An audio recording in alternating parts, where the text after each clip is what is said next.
story you are about to hear is true. The names have been changed to protect the innocent. Fatima Cigarettes, king size, extra mild and soothing, brings you Dragnet on both radio and television.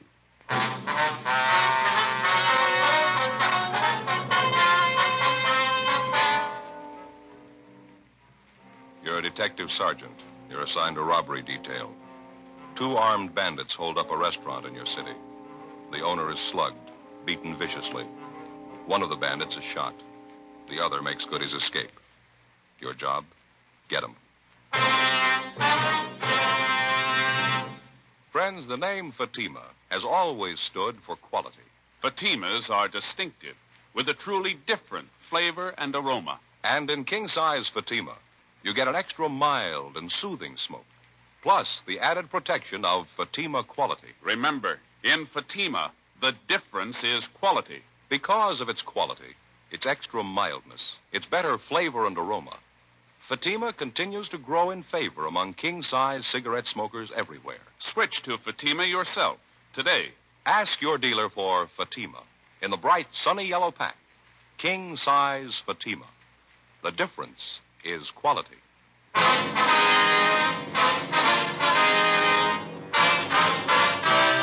Dragnet, the documented drama of an actual crime.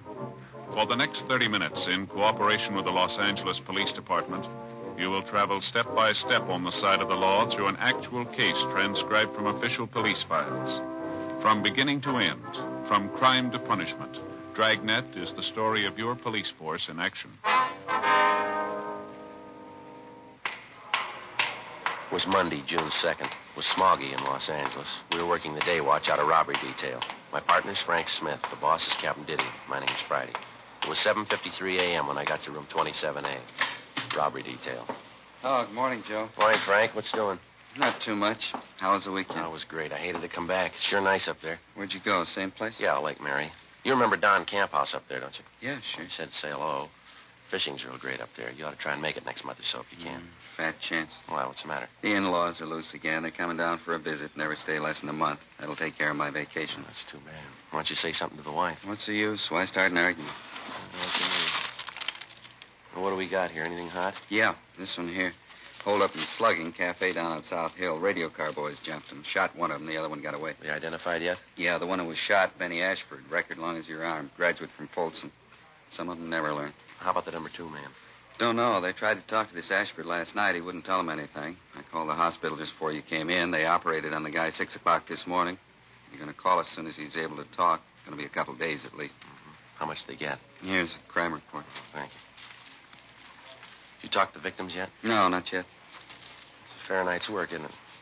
$805 in cash, man's diamond signet ring, estimated value of $1,500.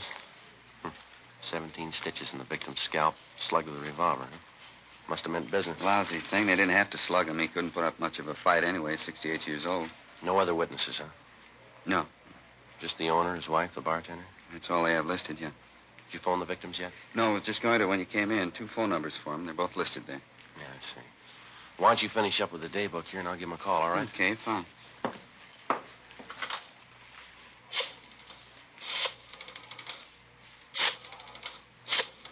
Here, you want a pencil? Oh, thanks. Hello, this is Friday, Los Angeles Police Department Central Robbery. Mr. and Mrs. Reiner there, please? Neither one of them, huh? Well, how about the bartender? Is he there? 6 o'clock, I see. No, that's all right. I got their home phone. Yeah, thanks very much. Nobody there. Try the other number? Yeah. Hello, is this the Reiner residence? Yeah, well, this is Friday, LAPD Central Robbery. Los Angeles Police Department. Yes, ma'am. Yes, Ms. Reiner. Well, I just called the restaurant trying to get a hold of you. How's Mr. Reiner this morning? I see. Mm-hmm. I wonder if it'd be possible if my partner and I could drop out and see you this morning. No, your case has been assigned to us. Yes, ma'am. Well, how about 10 o'clock? That'd be convenient for you? All right, fine. Yes, right away. Thank you very much. Bye. Well, I got it set up, Mr. and Ms. Reiner. Yeah? 10 o'clock this morning out at their home. How's the old man feeling? My wife says pretty rough. He lost quite a bit of blood. Big shock for an old man. It's too bad. She says he's still pretty hazy, but we can talk to him. One thing he remembers pretty well, though. Yeah? The face of the man who slugged him. 8:20 a.m. We finished making up the day book, and then we went over to the main jail to interview 2 other robbery suspects who'd been booked in over the weekend. We completed our 5:10 reports on them, and then we got in the car and drove out to the Westchester district to talk to the victims of the cafe holdup the night before, Mr. and Mrs. William Reiner. 9:55 a.m. We arrived at the Reiner home, and a small, gray-haired woman answered the door and asked us in. She identified herself as Mrs. Reiner. Come right into the living room, officers, and make yourselves to home. All right, ma'am. Thank you. You go very ahead, much. sir. I hope you'll excuse the way the house looks. Everything's all upset. I haven't had a chance to do any picking up. It's perfectly all right, ma'am. We understand. I was up with my husband half the night. Head hurt him something terrible. It was almost 6 in the morning before he got to sleep. I hope this is enough to make up his mind for him. How do you mean, Mrs. Reiner? About selling the place. I've been after him for months to get rid of it. Business like that's for younger people. We're getting too old to keep it up. Besides, the doctor's been telling William he needs more rest, less worry. I see. Well, how's your husband feeling now, ma'am? Oh, not so well. He lost so much blood and his head's so sore. He's taking a nap right now. I expect he'll be awake in a few minutes. That's all right with you, isn't it, officer? Yes, ma'am. It's perfectly all right. We'd like to go over the thing with you anyway. Might possibly be something that you forgot to mention to the officers last night. Well, I told them everything. I'm sure I did. Maybe some of the details, Mrs. Reiner. Maybe some little thing that didn't seem important to you could mean a good deal to us. Well, I don't know. I thought I told them everything. Where do you want me to start? Well, when did you first notice the 2 hold-up men, Miss Reiner? When they come out of the back room. I guess they'd been hiding there. You noticed them earlier in the evening? I mean, were they customers in your place? Well, I'm not sure, but I think so. Where were they served? Was it in the restaurant or were they in the bar? Well, there again, I'm not positive, but I think it was in the bar. I think I served them 2 bottles of beer. You don't happen to remember what you did with those 2 bottles, do you, ma'am? Possible we may be able to lift some prints off of them. No, the officers asked me that last night. It wouldn't do any good. You see, I was the only one who touched the bottles. We used the regular big mugs, and I poured the beer for them. Neither one of them touched the bottles. Now, how about the man who escaped, Miss Reiner? You remember him pretty well, do you? What he looked like, I mean? Oh, yes. Yes, he's the one who did all the talking. He's the same one who hit my husband, too. What did he look like, ma'am? How old would you say he was? Oh, I don't know. I think I'd say he was in his late 30s, yes. How tall, ma'am? Well, my husband's 5'9", and I'd say the man was 2 inches taller than him. He's huskier, too. I'd guess about 175 or 80 pounds, a very strong-looking man. Do you remember what he was wearing, Miss Reiner? It was a tan sports coat, I think, and green slacks, light green, and a dark brown hat. Did you notice anything unusual about him? I beg your pardon? Anything outstanding about him? Anything that was different? Say a scar, a mole, tattoos, anything like that? No, not that I could notice. What was the first thing this man said to you and your husband, ma'am? Well, he said it to all 3 of us, me and my husband and the bartender. That's George O'Leary. He's been with us for years. He's a good bartender, if he'd only stay sober. Yes, ma'am. What was the first thing the hold-up man said? Well, he's the same one that hit my husband, you know. He said in a real loud voice, he said, "This is a stick-up. Get your hands up high and keep 'em there." Well, what happened then, ma'am? We put our hands up for George. That's the bartender, you know. Scared him so bad he dropped a full bottle of bourbon. Bonded, too. Broke all over the floor. George isn't well. That's why he drinks. Well, what did the hold-up men do after they had you raise your hands? Well, that one that hit my husband, he told the other man to go behind the bar and get the money. It was all spread out on the bar. William and I was just checking the register when it happened. Let's see. Would you go on, please? Well, after they got the register money, they put it in our bank bags, and then they went through my purse and through my husband's wallet and through George's wallet, too. They took George's last $1.50. Got $805 in all. Cash, I guess you knew that. Yes, ma'am. What happened after that? Kenny, where are you? Oh, will you excuse me, officers? My husband. Yes, ma'am. Go right ahead. I'll just see what he wants. I think he'll be able to talk to you now. All right, ma'am. Frank, do you remember to bring that mug book? Yes, it's out in the car. That's good. We can leave it here with the Reiners. Pick it up later tonight. Huh? Okay, you want me to get it now? No, let's wait and see how he is. Huh? Officers, would you like to come back here? Officers? Yes, ma'am, we're coming. Jenny, would you pull up chairs for the officers? Oh, why, surely. Officers, this is my husband, Will. How do you do, Hello. sir? Here you are, Sergeant. Thank you very much. Thanks. You catch the other man yet? The one who hit me? No, sir, not yet. That's why we're out here. We know that you don't feel too well, Mr. Reiner. We'll try to keep it short. No, I sure don't. I guess Jen told you. My head's killing me. Poor girl. I kept her up most of the night, I guess. Sure a fine nurse, Jen. She didn't get any rest at all. Yes, sir. Well, she was just telling us about the holdup last night, sir, how it happened. I was telling them how they got the money, Will. I didn't explain about your ring, though. Do you want to tell them? It was the worst part of the whole thing. I'd rather have lost anything but that ring. How's that, sir? Some kind of a keepsake? It belonged to my dad. Diamond signet. Stone wasn't perfect, but money sure can't replace it. Yes, sir. I remember when Dad gave it to me. It was just a couple of days before he died. It was his ring. Been the family way back. Which one of the holdup men took the ring, Mr. Ryan? The same one hit me. The one got away. After they took all our money, he came over to me and said, "Give me the ring. Hand it over." I told him I couldn't get it off my finger. What did you do then, sir? Slapped my face. Said if I couldn't get the ring off, he could. Said if he had to, he'd cut it off. I pleaded with him. I told him what it meant to me. It didn't do any good. I see. When I didn't give him the ring right away, he brought that gun down right on top of my head. Hit me as hard as he could. I don't remember too well after that. You think you'd recognize the man if you ever saw him again, Mr. Reiner? I'll never forget him. I sure hope you find the ring, officer. Jen and I have been through some tough times together. I guess at one time or other we've either sold or pawned everything we owned. But we never let go of that ring. Never did. Not until last night. Isn't that right, Jen? Yes, that's right, Will. Well, we'll do all we can to get it back for you, Mr. Reiner. Now, about this man who got away, can you remember anything outstanding about him at all? Anything unusual? No, I don't think so. He had mean-looking eyes. I remember that much. Yes, sir. Kind of the smart aleck type, I guess. Kept twirling his gun around his hand, on his finger, you know. Mm-hmm. I was scared to death it was going to go off. So was George. He's our bartender. Real scared, wasn't he, Jen? Oh, yes. George was white as a sheet. How do you mean, Mr. Reiner, he twirled the gun around? Oh, you know, like in the movies, cowboy pictures. Typical smart aleck. He sure did run when the cops came, though. Only wish he was the one who got shot. Well, you're sure you'll be able to identify this man if you see him again? I told you I'll never forget him. Say, there's something about this I don't think I understand. Yeah? Why you ask me all these questions about it? How about the fellow who was with that crook? Fellow they shot. Why don't you talk to him?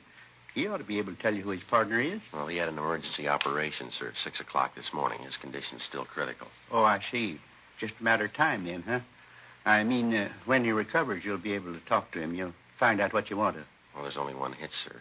Whether he recovers or he doesn't recover. Yes? Either way, we can't depend on him. 11:38 a.m. After we finished interviewing the holdup victims, Frank got the mug book out of the car containing pictures of recent robbery releases from the state prisons, and we left it with Mr. and Mrs. Reiner. We instructed them that if they succeeded in identifying any one of the pictures, to take down his name and prison number and call our office immediately. We told them we'd be back later that afternoon. 11:50 a.m. We left the Reiner home and drove down to the scene of the robbery, the restaurant on South Hill. When we got there, Officer Walmsley from Leighton Fingerprints was just leaving. He told us that he'd been unable to raise any legible prints at the back window where the number 2 suspect had escaped. Frank and I checked over the scene, then we headed back for the office. There were half a dozen messages for us in the book. One of them was to call State Parole Officer Fred Galloway at his office on South Broadway. Frank put in the call, and Galloway said he'd be right down. He thought he had something for us. 1:05 p.m. Galloway met us in the squad room and briefed us on some of the information that he'd received earlier that morning from one of his parolees. It concerned the wife of a former holdup man who now was wanted by Galloway for violation of parole. He told us the wife had rented a car from a U-Drive lot in Santa Monica and that supposedly the ex-con and his wife were planning to leave the city. What's the tie, Fred? How's it figure in for us? I was talking to Chandler this morning. He happened to mention the holdup you're working. This fellow answered the description of the one who got away. What was that name again, the ex-con? Ernest Morgan. Your L.A. number 178435. Folsom number is 12968. The reason I got pepped on is the thief could have hurt his leg jumping out of the back window of the bar. You figure he could have? Yeah, easily. It's a good 35-foot drop. Why, Fred? Well, my informant says this Ernie Morgan has a bump foot. Hurt it so bad he can hardly walk on it. Says he saw Morgan day before yesterday. His leg was all right then. Sounds like a good one to get off the street, huh? What do you say we check his package? Good idea. Your informant say who this Morgan's been running with, Fred? He said he didn't know. He thinks he plays it alone, more or less. Go ahead, Fred. Did you contact the U-Drive lot, Fred, and get the dope on the car? Yeah. Didn't want to put the teletype on until I was sure. One of the fellows from our office had to make a call out that way. They're taking a mugshot of Morgan's wife out there to see if the U-Drive clerk can give him an ident on her. She got a record? Well, she's never done any time. Just did a couple of pinches with him. Never could make her on anything, though. I'll pull the package. All right, fine. How about your victims, Joe? They any good? Yeah, they claim they can identify the man. I don't think we'll have any trouble there. How about this informant of yours? He know where we can locate the Morgans? No, not now.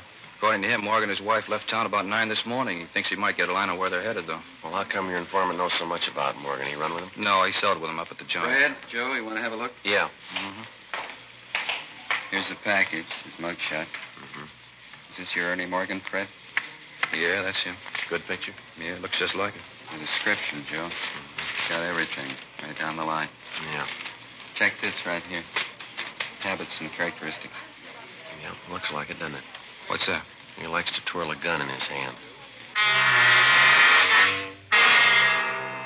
1:52 p.m. We placed Ernest Morgan's picture in an envelope along with 24 other mug shots, and then we put in a call to Mr. and Mrs. Reiner, told them we were coming out to see them.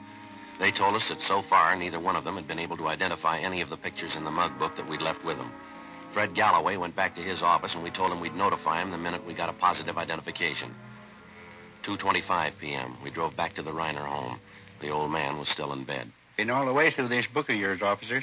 Couldn't find one who looked like the man, could we, Jen? No, his picture's not in there, Sergeant. We're sure of that. Let's see, well, we've got some more of them here, folks. I'd like to have you look through them if you don't mind. See if you can identify one of them. Yes, all right.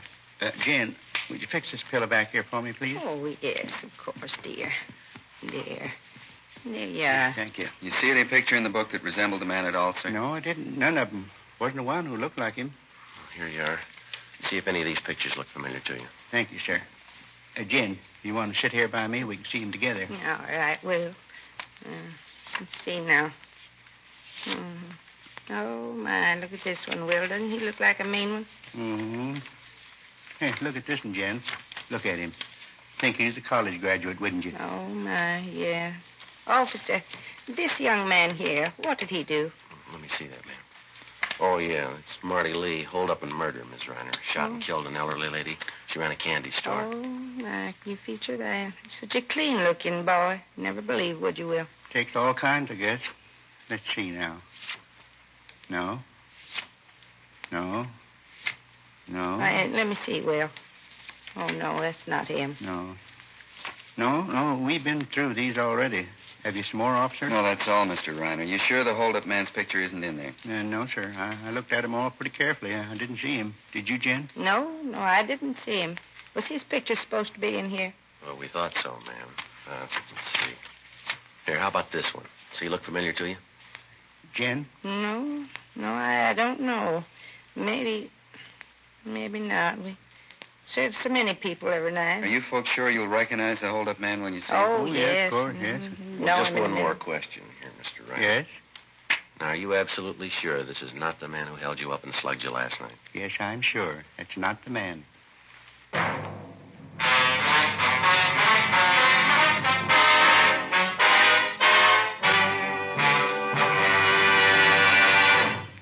You are listening to Dragnet, authentic stories of your police force in action. Because of Fatima quality, its extra mildness, its better flavor and aroma, more smokers coast to coast are switching to king-size Fatimas every day.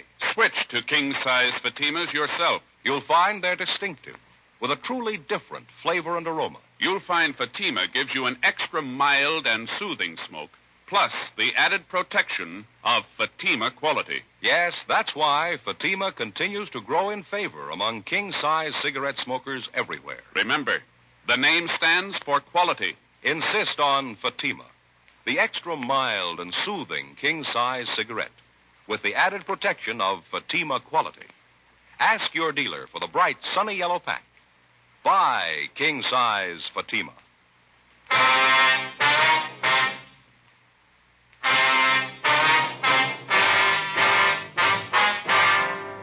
Monday, June 2nd, 2:45 p.m. After the victims, Mr. and Mrs. Reiner, failed to identify Ernest Morgan as the robbery suspect, Frank and I got in the car and drove back to the office. Neither one of us had anything to say. Just at the moment we figured that we had the suspect positively identified, the victims themselves had contradicted what we thought was definitely the answer to the case. It wasn't by any means a news story. One of the first lessons a working detective learns is to keep an open mind, regardless of how incriminating the circumstances first appear to be. The big fallacy of a detective being too sure too soon is based, for the most part, on the failure to recognize that police work means human beings dealing with human beings. So instead of going by the usual odds, the human margin for error is doubled. Frank and I didn't have too clear an idea of how or why it came about, but suddenly we found ourselves farther away from the solution of the case than before we started. 3:10 p.m. Lousy day, huh? Yeah, sure. 10:03. Feel like I haven't slept for 2 days. Yeah, I know what you mean. Pretty hard to figure in it. Sure hope the wife did the washing today. Why? She won't feel much like talking. I sure don't. Well, let's check the book, huh? Yeah, I'll do it. All right. A couple of phone calls, Joe. One from the hospital, prison ward. What do they want? Our number one suspect, Ashford, he's doing better than they figured. Be available for interview tomorrow morning. Lucky thief, huh? Was a cop, he would have died. Another message. It's from Galloway. Wants us to call him. It's still the Madison number? Yeah. Want the pad? Oh, yeah, please. There you go. Adult parole, please, men. Thank you. Fred Galloway, please. Smith, robbery, LAPD. Thanks. Hi, Fred. Frank Smith. Uh-huh. Yeah, that right. He sure about that? Uh-huh, sure doesn't figure. No, I didn't mean a thing to him, yeah. Okay. Right, thanks, Fred. It's got me, Joe. Why, what's the matter? Galloway got the report back from that U-Drive lot, place where Morgan's wife rented that car. Mm-hmm. They identified her as the woman who rented that car. She offered him a deal. She didn't want to leave a cash deposit for the car. Well, what'd she offer? Man's ring, diamond signet. After we got the word from State Parole Officer Fred Galloway, we got out a broadcast and an APB, in addition to those we already had out. We requested that the rented car and the occupants be held for questioning in connection with the robbery of Reiner's Cafe the night before. If a man's diamond signet ring was found in possession of the occupants or in the car, it was to be booked as evidence. The following morning, Frank and I interviewed our number one suspect, Benny Ashford, in Ward 13,400 at General Hospital Prison Ward. Because he had the idea his partner had run out on him and taken the money with him, that he'd let him down, Ashford was in a fairly cooperative mood. After talking with him for a little more than 20 minutes, he named Ernest Morgan and identified his mugshot as his companion in the robbery of Reiner's Cafe. He also told us the holdup was Morgan's idea and that Morgan had told him the job would be a pushover.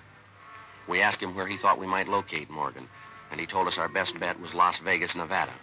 Supposedly, Morgan had a good friend in Las Vegas, an ex-con by the name of Harry Breen. Frank and I went back to the office where we met with Inspector Farnan and Captain Didion. At 1:30 that afternoon, according to instructions, Frank and I signed out a trip car and headed out U.S. Highway 91 for Las Vegas.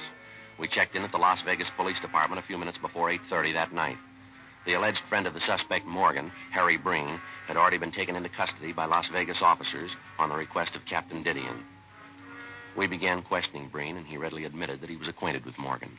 All right, how long ago did you see Morgan? I don't know, this afternoon A sometime. lot of hours in an afternoon. When did you see him? What are you so excited about? What do you do, commit a Now, murder? look, Breen, how much time do you owe the state? What's that got to do We with it? didn't drive all the way up here just to pass the time of day with you. You know he's hot. If you want to cover for him, you can serve his time. Look, I don't get it. I'm not his keeper. If you want him, find I him. bet we're going to find him if we have to walk all over you to do it. When the two of you are up doing time, you can figure it out for yourselves. Trouble with you cops, once a guy does time, you can't leave him alone. I've been leveling since I got out. I've been carrying a lunch pail every day. All right, now look, Breen, who do you think you're giving a snow job? We've been kidded by experts. You're not giving us anything new. We didn't send Morgan up to see you. If you're so lily-white, how come Morgan got in touch with you? All right, I'll tell you. You're as bad right now as the day they locked the gate on you. You're never sorry for what you've done. You just moan because they caught you. Save that act for the jury, Breen. We're not going to buy it. Now, what about it? Where is he? Wait a minute, huh? What are you so sore at me for? I didn't rob anybody. Who said you did? You must have been talking to Morgan. All right, I have. I told you I talked to him. He came around this afternoon. Now, get off my back. What do you huh? want? He's hot. He wanted to cool off. Where's he now? I don't know. Well, look, how should I know? He came around with his wife, asked for a favor. I couldn't do it. I just got married. My wife's a square. I told her about it. She wouldn't go for it. The guy's a big crybaby anyway, trying to tell me how we ought to stick together. He's never done a favor for me. You see the car he was driving, Breen? Yeah, convertible coupe Packard. California plates. How'd you notice? You got the license number? No, he asked me where he could get some cold plates. I figured it was hot. You get him any plates? Look, I wouldn't know where to get them. I already told you. I've been leveling ever since I got out. There's no use kidding. I couldn't do any more time. I'm too old. One more trip and I'm through. I'm really through. I got a good wife. She works every day. I don't want to lose that. All right, Breen. You take your choice. What do you mean? Who do you like the best, Morgan or your wife? What about it? All right, you got it. The suspect's friend, Harry Breen, went on to admit that during the conversations he'd had with Ernest Morgan that afternoon, Morgan had told him that he and his wife were going to San Francisco. There, supposedly, they would contact a man by the name of Baker Harrison, who operated a restaurant out by Hunter's Point. He said the Morgans had told him that they planned on driving at night only to lessen the chances of the police spotting their car. We immediately got in touch with Inspector George Haig of the San Francisco Police Department and notified him of the latest developments in the case. He told us he'd read our teletypes and said that he'd placed the restaurant operated by Beggar Harrison under immediate surveillance. We told him we'd leave early the next morning for San Francisco after we'd gotten a few hours' sleep. Before we turned in, we got off a teletype to Captain Didion, bringing him up to date on what had happened and what our plans were.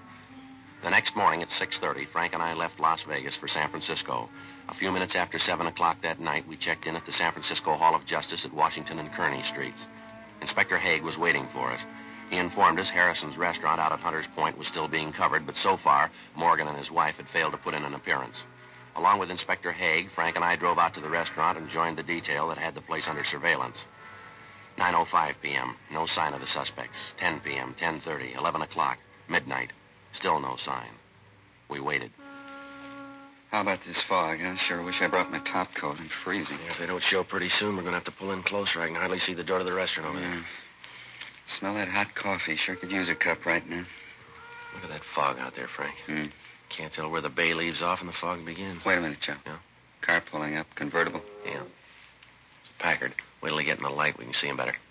A man getting out, heading for the restaurant. Yeah, it looks like him. Come on. Yeah. Somebody else in the car. It's a woman. Haig's got it covered. George is with him. All right, let's hustle it. Come on. Passing under the light. It's him, Joe. Yeah. All right, hold it. Right where you are, police officers. What's the matter? What do you want? All right, hands up in front of you. Get them up high. All right, I got him up. What's it all about? What's the trouble? Frank, you want to shake him? Yeah. Come on, keep those hands up and stand still. I'm standing still. Is this a shakedown or what? I haven't done anything. Nothing doing, Joe. Clean. His hands aren't. Your right hand, mister. Let's have a look at it. All right. Still don't get this. There, what about it? That ring on your finger. Where'd you get that? It's mine. Why? I had it a long time. Diamond signet, a little big for you, isn't it? Doesn't quite fit. What are you getting at? What's my ring got to do with it? Where'd you get it? Crap game. I won it in the crap games down in Las Vegas. I won at gambling. Is that right? Yeah, a bunch of guys up in the hotel room shooting a little crap. Just a gamble, I won. You sure of that, are you? Of course I'm sure. Just a crap game. I took a gamble, I won. No, you're half right, mister. Yeah? You gambled, but you didn't win.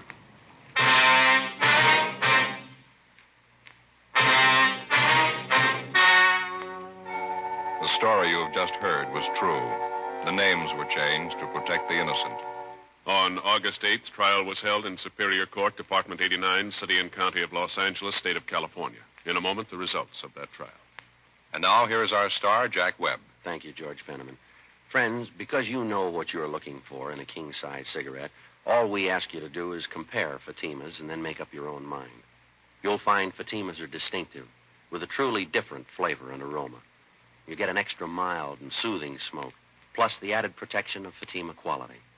Smoke king-size Fatima. I'm convinced you'll agree that the difference is quality.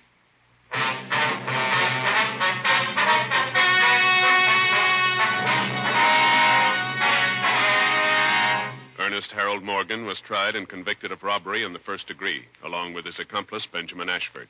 Ernest Morgan's wife was tried for conspiracy to commit robbery and found not guilty. Robbery in the first degree is punishable by imprisonment in the state penitentiary from 5 years to life. Ladies and gentlemen, when you buy defense bonds, you help build your own future security. You also become a partner with Uncle Sam in building America's security. Buy your bond today.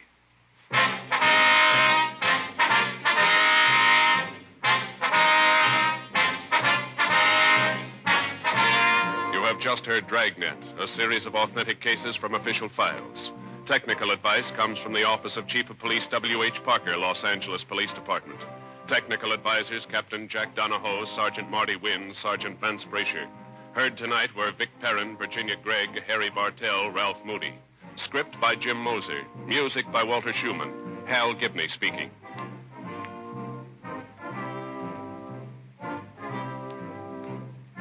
King Size Fatima has brought you Dragnet, transcribed from Los Angeles.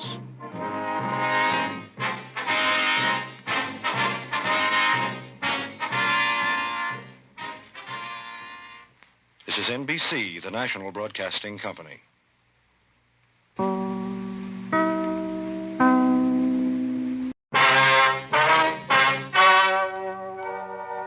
Ladies and gentlemen, the story you are about to hear is true.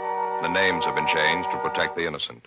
Fatima Cigarettes, king size, extra mild and soothing, brings you Dragnet on both radio and television.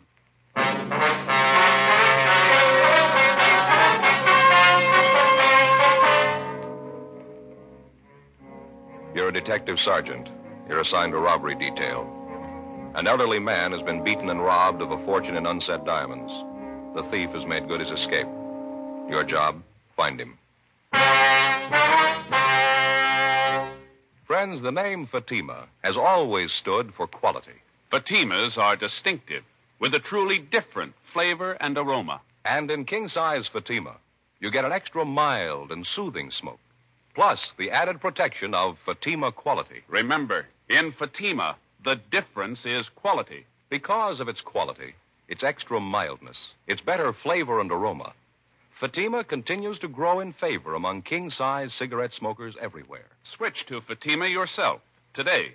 Ask your dealer for Fatima in the bright, sunny yellow pack. King-size Fatima. The difference is quality.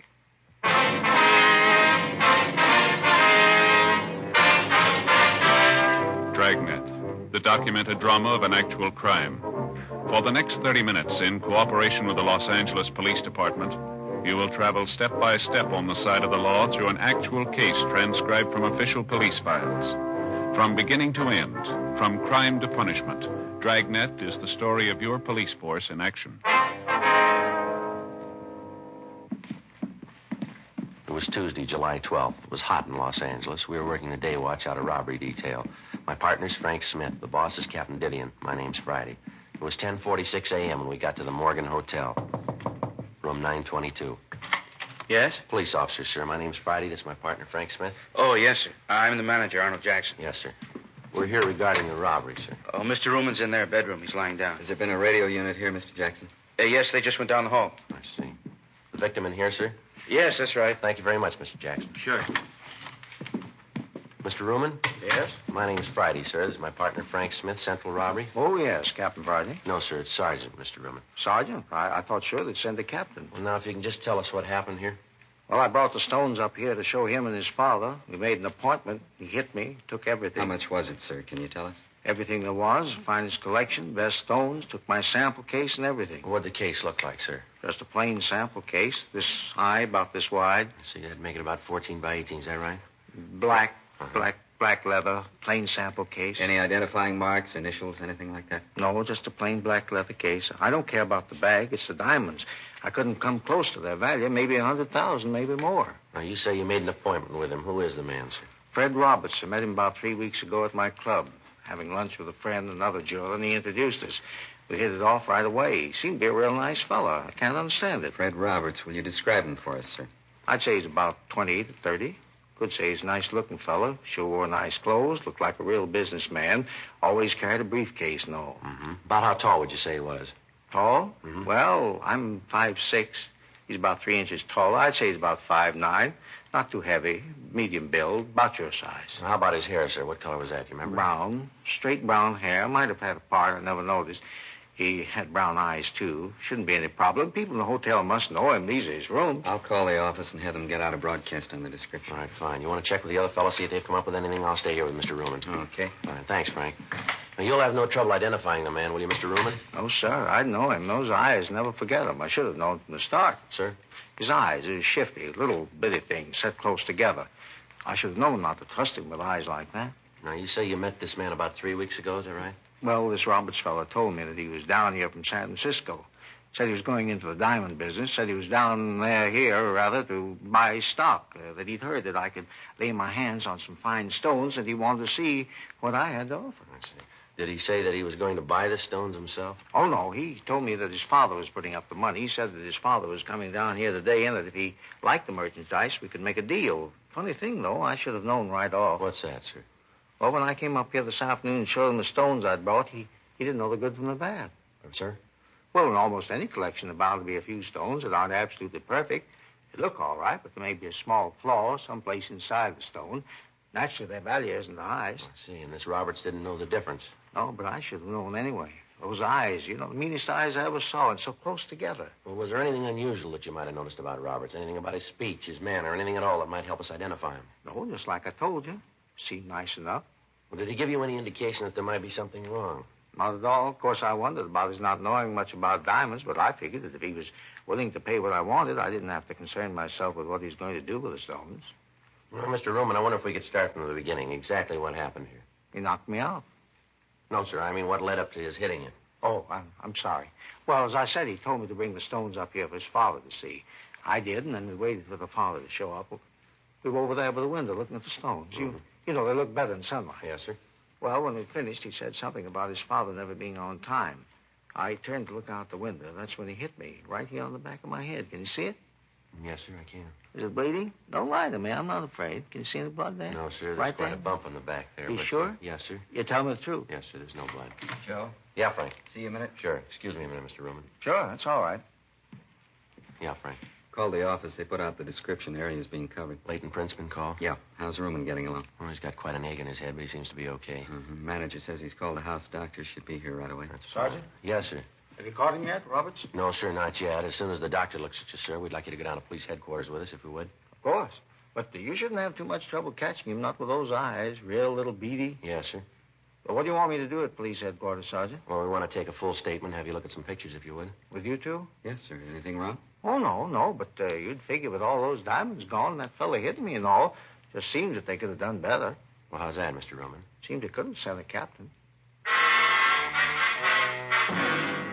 11:15 a.m. Leighton Prince arrived and went over the rooms. Frank and I were unable to find the instrument Ruman had been struck with. Checking with the desk clerk and the elevator operator, we were able to get a composite description of Fred Roberts. It tallied closely with the one given us by Ruman. The desk clerk told us that Roberts had checked into the hotel that morning. We obtained a copy of the hotel registration card carrying Roberts' signature for handwriting analysis. The immediate area was thoroughly searched. The suspect had made good his escape. We contacted the victim's office and asked for a full inventory of the stolen diamonds. They were unable to give us a complete inventory at the time, but advised us that the loss would run well over $150,000. 11:57 a.m. After the hotel doctor had examined Ruman and said his wounds were superficial, we drove down to the city hall. While Ruman was looking at the mug books, Frank and I checked the name Fred Roberts and his description through R&I. We were unable to find a record on him. We contacted the stats office and requested a run on the M.O. Local and all points bulletins were gotten out on the suspect. After looking through the mug books, Ruman was unable to come up with an identification. Further interrogation of the victim failed to turn up any new evidence. The information furnished by the stats office and other contacts yielded nothing. The investigation continued. 3 weeks went by. Tuesday, August 2nd, 8:05 a.m. I checked into the office. Joe? Yeah. You're late. I've been waiting for you. It's only been 5 Well, there's minutes. a lot to do here, you know. You're in a good mood. What's the problem? It's the in-laws again. I didn't sleep a wink last night. Oh, what happened? That brother-in-law, a real wise guy, knows how to do everything better than anybody else. Nothing he doesn't know. Well, look, Frank, I'm on your side, but what's the bit here? Remember how I told you about this place out in the valley where the steaks are so good? Yeah, it's a butcher shop, wasn't Yeah, it? that's right. Well, I stopped by last night and I got 6 of the biggest steaks I could find. Real beauties, fillets. Yeah? I figured on a barbecue, you know, out in the backyard. Anyway, I get the charcoal out and the kindling and all the stuff. Right away, my brother-in-law says I'm doing it wrong. Well, why didn't you tell him? The wife, she's got to hear how they barbecue back in Sioux Falls. So the brother-in-law throws out all the stuff I'd done, and he starts all over. It took him 3 hours. Well, what happened? Well, he never got the fire started. By the time he let me get at it, it was too dark to do anything. He ended up in the kitchen with waffles. I had indigestion all night. Well, that's the way it goes, doesn't it? I suppose so. Sorry I jumped That's in. all right. I don't much care for waffles for dinner myself. I get it, Frank. Robbery Friday. Yes, sir. Mm-hmm. What was that address again? Okay, yes, sir. Yeah, we'll check it right away. Right. Anything? One of our contacts is a rumble down at Jay's down in South Main. Guy's letting it get around that he's got some loose diamonds for sale. You see when they could be bought? Yeah, tonight. 8:14 a.m. We signed out and drove over to Jay's bar. We met with our informant. The buy was to take place in the bar at 8:30 that night. He gave us a description of the man who was selling the stones. We checked back into the office and filled Captain Didion in on the latest developments of the case. The plan was laid out that Frank and I would stake out inside the bar. 4 other men were assigned to cover the outside of the meeting place. They would be able to be in constant communication with each other through walkie-talkie equipment. 7:43 p.m. Frank and I took up our positions at the bar. The other men were at their assigned positions. And we waited. 8:19 p.m. 3 men came in and took a table at the rear of the place. They ordered drinks and sat down and talked. None of them matched the description our informant had given us. 8:34 p.m. Joe? Well, Just came in. Fits the description pretty close. yeah, he's heading back there. Looks like he's one of the 3 guys we've been waiting for, doesn't it? Yeah. What was that he took out of his pocket? Can't hear a thing from here either. Looks like it's going to get louder, doesn't it? All right, that's fine with me. I didn't ask you to buy the stuff. You can see for yourself it's good. The price is right. If you don't want to buy it, then you're wasting my time. Lousy chintzy deal. You get me here, and then you pull a deal like this? As far as I'm concerned, the buy's off. Nobody sent for you. Forget it. That's him. He's got the stones. Let's take him, Frank. I'll get the bag. All right, hold it up, police officers. Watch it, Joe. All right, now stand right where you are. Keep your hands out in the open. You want to shake him down, Frank? Yeah. Stand still, you. What are you tagging us for? Just having a drink? What are you trying to do? They're clean, Joe. Our boy got away. They'll pick him up outside. Look, what do you want us for? Just sitting here having a drink. What are you trying to prove? Skip it, mister. You're selling us nothing here. I don't know what you're talking about. Frank, Yeah, hold still. here's my cuffs. All right, let's go. I'll check outside, see if they got the other one. Yeah. Look, you don't need these handcuffs. I'm not going anyplace. I got nothing to hide. What's this all about? Save it, mister. Save what? We come in here to have a couple of drinks. We're not bothering anybody. Just a quiet drink. You guys jump on us. What's the pitch anyway? Let's stop playing games here. There was a diamond buy tonight, and you were in on it. Diamonds? Are you kidding? Here, look at me. Do I look like the kind of a guy who can afford diamonds? Not only that, but who buys diamonds in a bar? Now, look, let's get this thing squared away. Huh? Herman and Stromwell got the other one. Said they'd taken him up to the office. Anything on him? No, dropped it while they were chasing him. What's that? Bag of unset diamonds. The three suspects we'd apprehended inside the bar were questioned. After a brief interrogation, the suspects admitted that they had gone to the bar for the purpose of buying diamonds. They explained that it was their impression that the stones had been smuggled into the country. The three men were booked in on suspicion of robbery pending further investigation. The fourth man, the one who was in possession of the diamonds, was identified as Larry Fry. We checked him through R&I and found that he had a previous record of 4 arrests receiving stolen property dating back to 1946. Frank and I took the suspect to the interrogation room. He told us that he'd found the diamonds in a back alley. The interrogation continued, but we were unable to change the suspect's story. A special show-up was arranged for Mr. Ruman, the victim in the jewel robbery. After looking at the suspect closely, he stated positively that this was not the man who had held him up. However, examination showed that the stones found were part of the diamonds taken in the robbery. The suspect was booked at the city jail. A check of his residence and other leads failed to turn up any additional information. Wednesday, August 3rd, 12:40 a.m. We had Fry brought from his cell. All right, sit down, Fry. Don't you guys ever get tired of trying? What do you mean, Fry? You know what I mean. Questions. Don't you guys ever get tired? You getting tired? Yeah, a little. Then why don't you save us all a lot of trouble and tell us what you know? I don't know what you're after. Believe me, if I knew what you wanted, I'd try to help. Suppose we start again. Anything you want. I got nothing but time. Where'd you get the diamonds? I found them. Where? In an alley. What alley? I don't remember. You find 20,000 unset diamonds in an alley? You don't remember which alley? That's right. I don't remember which alley. There's a lot of alleys in L.A. Now with $20,000 in diamonds laying around. True. Then why don't you tell us where you found the diamonds? I told you, in an alley. What were you doing at Jay's place? Having a drink. That against the law? No, but trying to sell stolen diamonds is. All right, you called it. I was there to sell diamonds, but I didn't know they were stolen. I tried to sell them, just trying to make a buck. Everybody's got to live. I told you, now leave me alone. Huh? I got enough trouble in this can with this lousy chow they throw at you. I don't feel so good, huh? Let me go back to my cell and lay down. Oh, kid, you guys ever eaten this jail food? It's terrible. I've eaten it. It's not too bad. You got a stomach made out of solid brass. I'd like to have the bromo concession around here. Look, I really wish I could help you guys, but honest, there's nothing to tell. I found the diamonds in an alley. Sure, I'd try to sell them, but that's it. Now, you guys know if there's anything I could All right, do... now you come off it, mister. You better get this story straight. We're through playing with you. Maybe you don't know how you stand. I'll fill you in. A man slugged and $150,000 in diamonds are stolen from him. Part of those diamonds turn up in your pocket. You say you found them. I can't buy that, and I don't think anyone else will. You'll come in here playing like a lily, clean and white. Well, your record doesn't make it that easy to buy. That's how you stand, mister. The whole thing's right in your lap. It fits you like a new suit. Now, it's up to you. That the way it is? You call it. No other way? None. Yeah. Well, if I could only get some decent food under my belt and a little fresh air, Yeah. I might be able to give you guys the answers.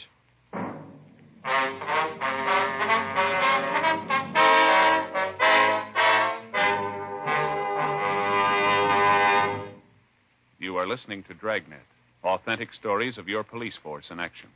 Friends, the name Fatima has always stood for quality. Fatimas are distinctive, with a truly different flavor and aroma. And in king-size Fatima, you get an extra mild and soothing smoke, plus the added protection of Fatima quality. Yes, there's a good reason why Fatima continues to grow in favor among king-size cigarette smokers everywhere. In Fatima, the difference is quality. Quality of tobaccos, the finest Turkish and domestic varieties, extra mild and superbly blended to give you a much different, much better flavor and aroma. Quality of manufacture. Smooth, round, perfect cigarettes.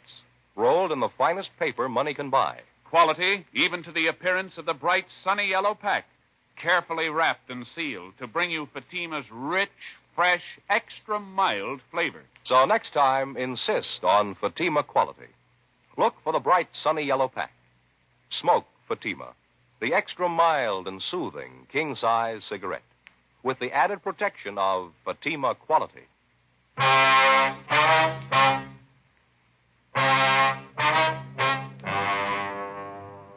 We continued to interrogate Fry.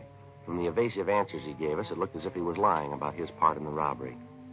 When an interrogation seems to bog down, the working detective usually tries to find some subject with which to draw the suspect out, some weak point in his makeup. Maybe it's his parents, his wife, or his children. It might be the fear of having loved ones find out about the crime he's accused of committing. In Fry's case, questions about his family failed to produce any results. We tried other subjects, religion, baseball, golf, fishing. None of them seemed to bring him out of his shell. Occasionally, during the interrogation, he'd refer to the jail food, comparing it to the other food he'd eaten. As the questioning went on, we found that Fry considered himself a gourmet, talking about the dishes that he'd eaten at various restaurants. We tried to lead the questioning around to the diamond theft, but he constantly brought the conversation back to food.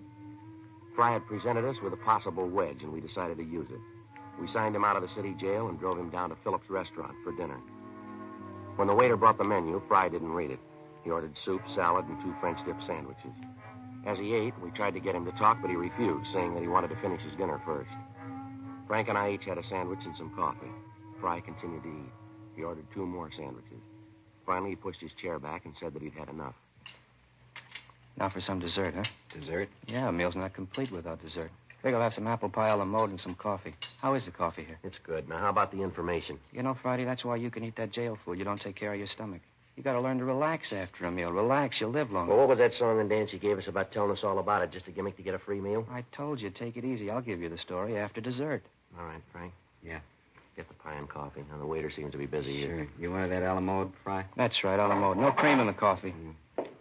Nice place here. They do a good business. They've been here a long time. Best French dip sandwiches I've ever eaten. Nice and lean, aren't they? Yeah, they put out a good meal.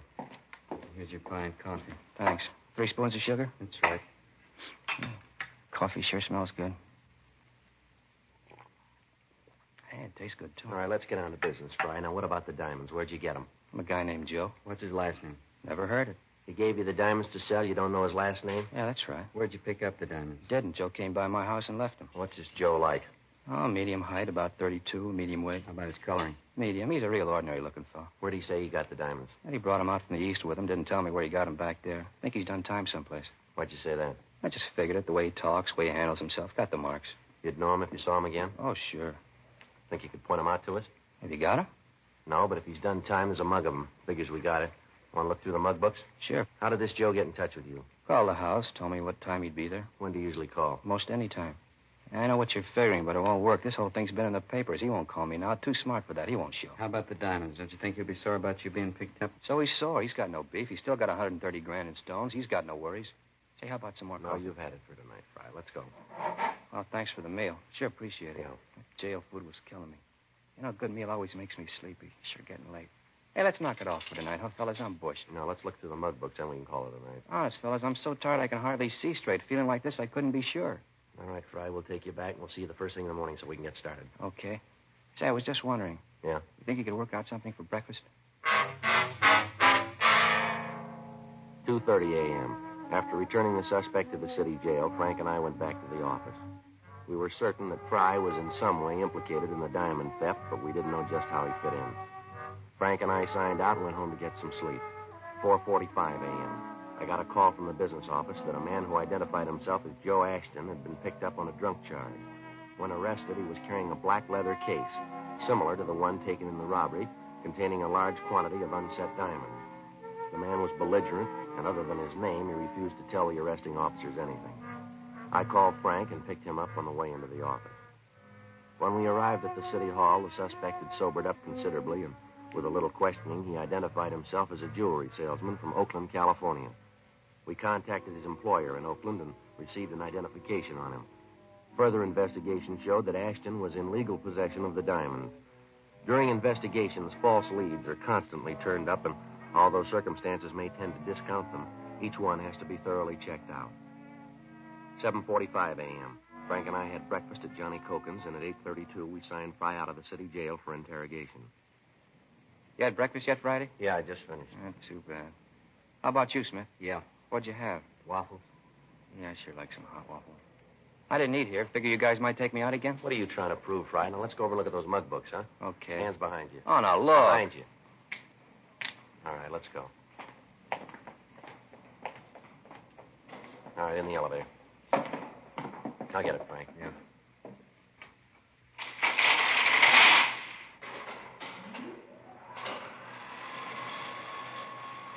Sure, a nice day, but it's warm out. It's gonna be. Yeah.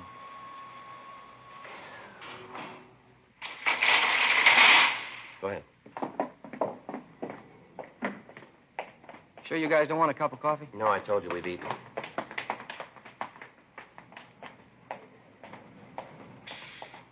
Right in the back, Fry. Sure. Say, sure appreciated that meal last night. That's good. We going to City Hall? That's right. That way you keep the mug books? Yeah. Hey, no kidding, Friday. I gotta have some coffee. My stomach's growling. All right, Fry, we'll get you some coffee. You know, that whole bit about Joe doesn't ring. I'm afraid we can't buy it. Okay, so it's a phony story, but I'll give you the right one. Where'd you get the diamonds? From a guy out in the valley. Where in the valley? Out at the Astor Studios. At a picture lot? Yeah. Frank, let's head out the freeway. We're going out the valley. Hey, wait a minute. I don't want to see him. He'll blow his top if he finds out I told you. This guy's crazy, a real nut.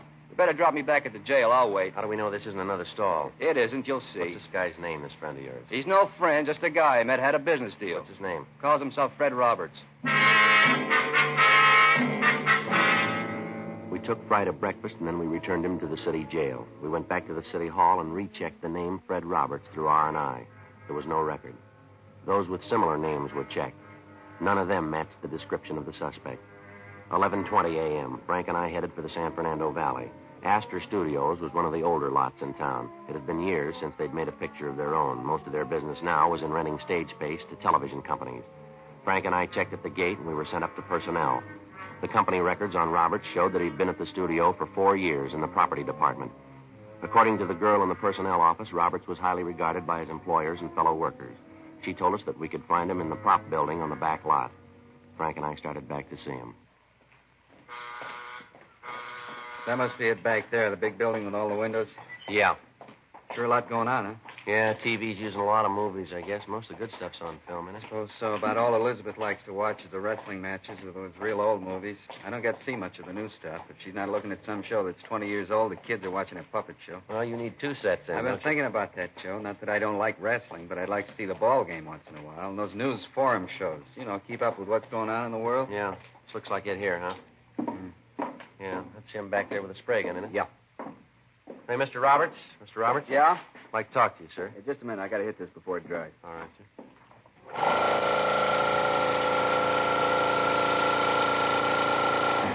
All right, now what can I do for you? Police officers, Mr. Roberts. I'd like to... What? Joe? Wait a minute. Hold still. Who'd you say you were? Police officers. Oh, I'm sorry I caused you this trouble. I thought at first you were bill collectors coming in here like you did and all. You can understand that, can't you? I've had a little trouble lately. I didn't mean to cause a fuss. Yeah, sure. We'd like to talk to you downtown. What about? Some diamonds that were stolen. Certainly, I'll go with you, but why me? What makes you think I had anything to do with it? Just routine, Mr. Roberts. Your name came up, and we have to check it out. More than glad to help. I hope you don't think that I was trying to run away from you before. It was just that I thought you were someone else. All right, Mr. Roberts. You want to get your coat? Sure. I'll have to call the front office and tell them where I'm going. I'm the only one here today. No, we'll call them on the way out. Fine. A lot of work. Hope this won't take long. Should I take my car? I wouldn't like to trouble you to bring me back. No trouble, Mr. Roberts. Sure a nice day, isn't it? Good for exteriors. Exteriors? Yeah, you know, outdoor shots. Good light. Oh, yeah. Run into a lot of trouble if you haven't got good light. Like to take a look around? No, I'm afraid we haven't got the time, Mr. Roberts. All right, here's the car. Say, I don't want to tell you fellas your business, but can't we talk here? I really shouldn't leave. No, I'm afraid not, Mr. Roberts. There's someone downtown we want you to meet. Oh? Yeah, a man by the name of Ruman, Sam Ruman. You said Ruman? Yeah, that's right. No use trying to kid you then. Sir? About the diamond. No, I'm afraid not. How'd you find them? That's not important. Do you have the rest of the stones? Most of them. Some of them are up in San Francisco. I can give you the name of the man who has them. He picked up some of them. I read about it in the paper. How about the rest of them? Buried them on a golf course south of here. I can show you the place. You want to get them now? Yeah, we'd like to, yeah. We'll go over the pass and into La Brea. Straight out La Brea. I'll tell you where to turn. All right. Fry, he the one that told you? You planned the robbery yourself, did you? Yeah, I had to raise money. Funny. What's that? You work in pictures in any job and people think you make a lot of money. It's not true. It's like any other job. Good living, but you don't make as much as people think you do. That's why I did it. Yeah. Planned the thing for a long time. Figured every angle. Be able to pay off my car, all my bills. That was no gag about me thinking you were bill collectors. I've been trying to find my car for the past month. And take it away. You know how it is. Yeah, sure. All my life I've been working to make something out of myself. Everybody in this town seems to do okay. Money, big home, a car. 12 years I've been working as a prop man. 12 years. I got tired of waiting. I wanted all those things. I figured I waited long enough, you know? Yeah. What's wrong with trying to build some kind of a future for yourself? I just wanted a future, that's all. Yeah, well, you got one.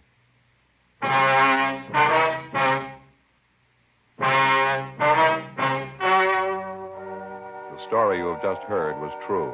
The names were changed to protect the innocent. On November 15th, trial was held in Superior Court, Department 89, City and County of Los Angeles, State of California. In a moment, the results of that trial. Now, here is our star, Jack Webb. Thank you, George Fenneman. Friends, in your hometown as well as mine, more and more king-size cigarette smokers are switching to Fatima because of Fatima quality. Fatimas are distinctive, with a really different flavor and aroma. They give you an extra mild and soothing smoke, plus the added protection of Fatima quality. Get a pack of Fatimas tomorrow. See if you don't agree that in Fatima, the difference is quality. That's king-size Fatima in the bright, sunny yellow pack.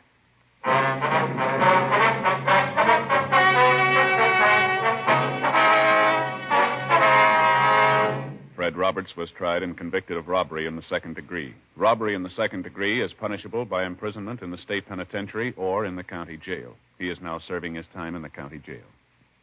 Ladies and gentlemen, at this very moment in Korea, the lives of soldiers wounded in battle today are being saved by transfusions of blood and blood plasma. You can give these men the gift of life, a pint of your blood. The Department of Defense is calling for all Americans to roll up their sleeves. There is no substitute for blood. The need is urgent. The need is now. Call your local Red Cross chapter or blood donor center for an appointment. And please keep it.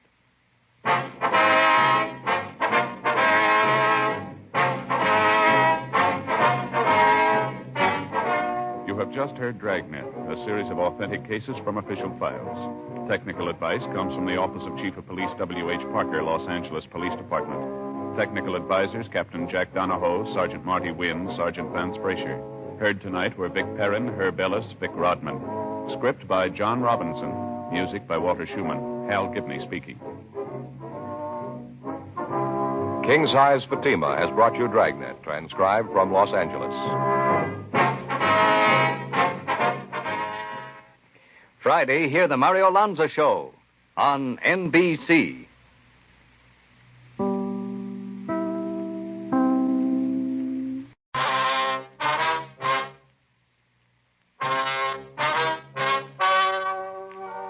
Ladies and gentlemen, the story you are about to hear is true. The names have been changed to protect the innocent. Fatima Cigarettes, king size, extra mild and soothing, brings you Dragnet on both radio and television.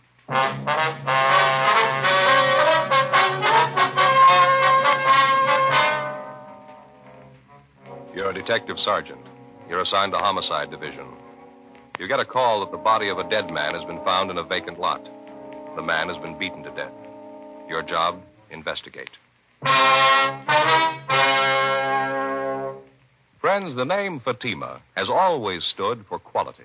Fatimas are distinctive, with a truly different flavor and aroma. And in king-size Fatima, you get an extra mild and soothing smoke, plus the added protection of Fatima quality. Remember, in Fatima, the difference is quality. Because of its quality, its extra mildness, its better flavor and aroma, Fatima continues to grow in favor among king-size cigarette smokers everywhere. Switch to Fatima yourself today. Ask your dealer for Fatima in the bright, sunny yellow pack. King-size Fatima. The difference is quality.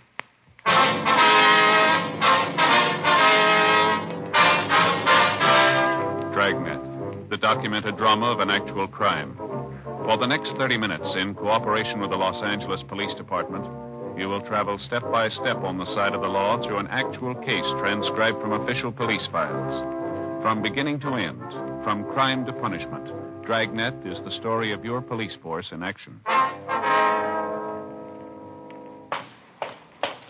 It was Wednesday, February 6th. It was cold in Los Angeles. We were working the day watch out of Homicide Division. My partner's Frank Smith. The boss is Captain Warman. My name's Friday. It was 10:14 a.m. when I got to room 42. Homicide. Frank? In here, Joe. Right. Hi. Morning, Skipper. Joe, Smith says you ran into a bad one out there in Fountain. Yeah, we did. Must have been quite a fight out there. The victim's clothes were pretty well torn up. The ground around the body was all trampled. So wonder we could tell that much. How do you mean? Well, the body was found by a couple of schoolgirls. The vacant lot out there near Fountain and Selma.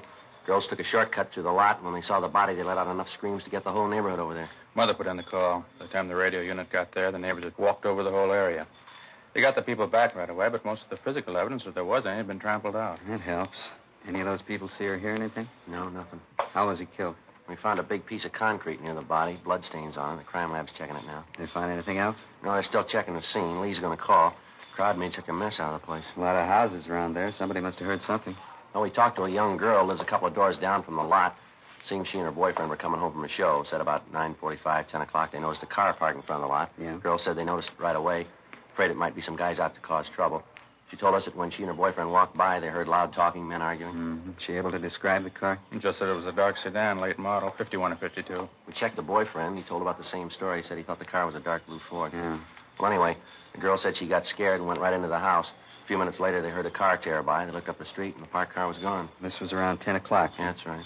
That might make it about the time of the killing. Well, we'll know better when the body's posted. The girl or her boyfriend able to describe the men? No, sub, Skipper. All they could tell us was it looked like there were two men in the car.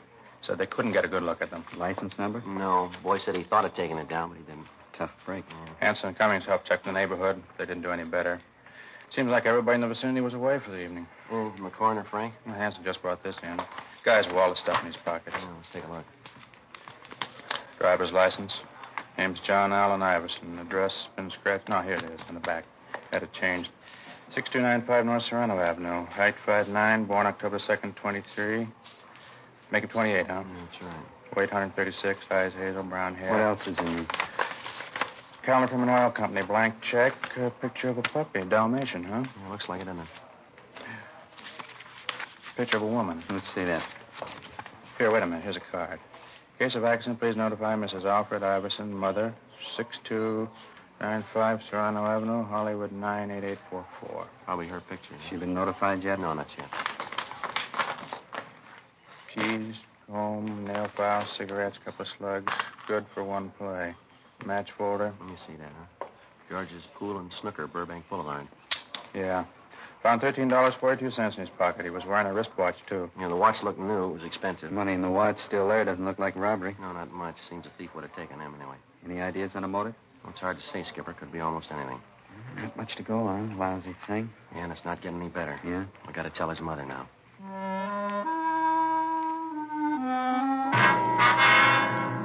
10:50 a.m. We called Lee Jones to see if he'd been able to come up with any new information. He told us that besides the piece of cement, his crew had been able to find little other physical evidence. Tests of the blood found on the concrete were not finished, but Lee said that it looked like the murder weapon. Although the ground around the body was fairly soft, the people in the neighborhood effectively obliterated any footprints that the killer might have left. We were faced with the old problem. The average citizen, in an attempt to be helpful, had unknowingly destroyed what physical evidence we might have found. We went by R&I and checked the name John Allen Iverson without result. 11:35 a.m. Frank and I signed out and drove to the address listed on Iverson's driver's license, 6295 North Serrano Avenue. It was a small frame cottage set well back on the lot. The yard was well kept, and as we climbed the front stairs, we could hear a dog barking in the rear of the house. We rang the bell, and a lady in her middle 60s answered the door. It was the woman in the picture that we'd found in Iverson's wallet. Yes? Mrs. Iverson? Yes? Police officers, ma'am. Like to talk to you if we could. Well, of course. Won't you come in? Thank you very much. You'll have to excuse the way I look. I was in the middle of baking. What was it you wanted, officer? Oh, I'm sorry. I don't remember your name. Joe Friday, ma'am. This is my partner, Frank Smith. How do? Is it about the dog barking at night? We've tried to keep him quiet. Alarm clocks, hot water bottles, everything. He's just a puppy, though, officers. He doesn't know. No, ma'am, it's not about the dog. It's about your boy. John? What's he done? Well, he's had an accident, Miss Iverson. An accident? John? Yes, ma'am. Serious? Yes, ma'am. It's pretty serious. You're sure it's my boy, John Allen Iverson? Yes, ma'am. It's your boy. He's in the hospital. Is that it? No, ma'am. He's not in the hospital. Not in the hospital? He's dead? Yes, ma'am. I'm sorry.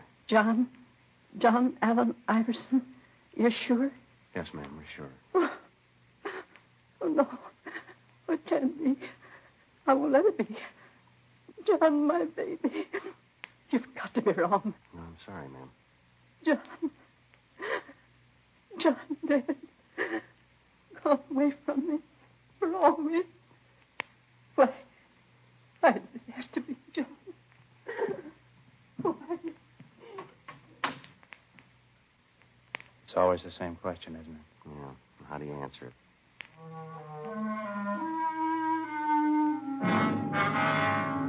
Frank put in a call to Mrs. Iverson's doctor. 5 minutes later, he arrived and gave her a sedative.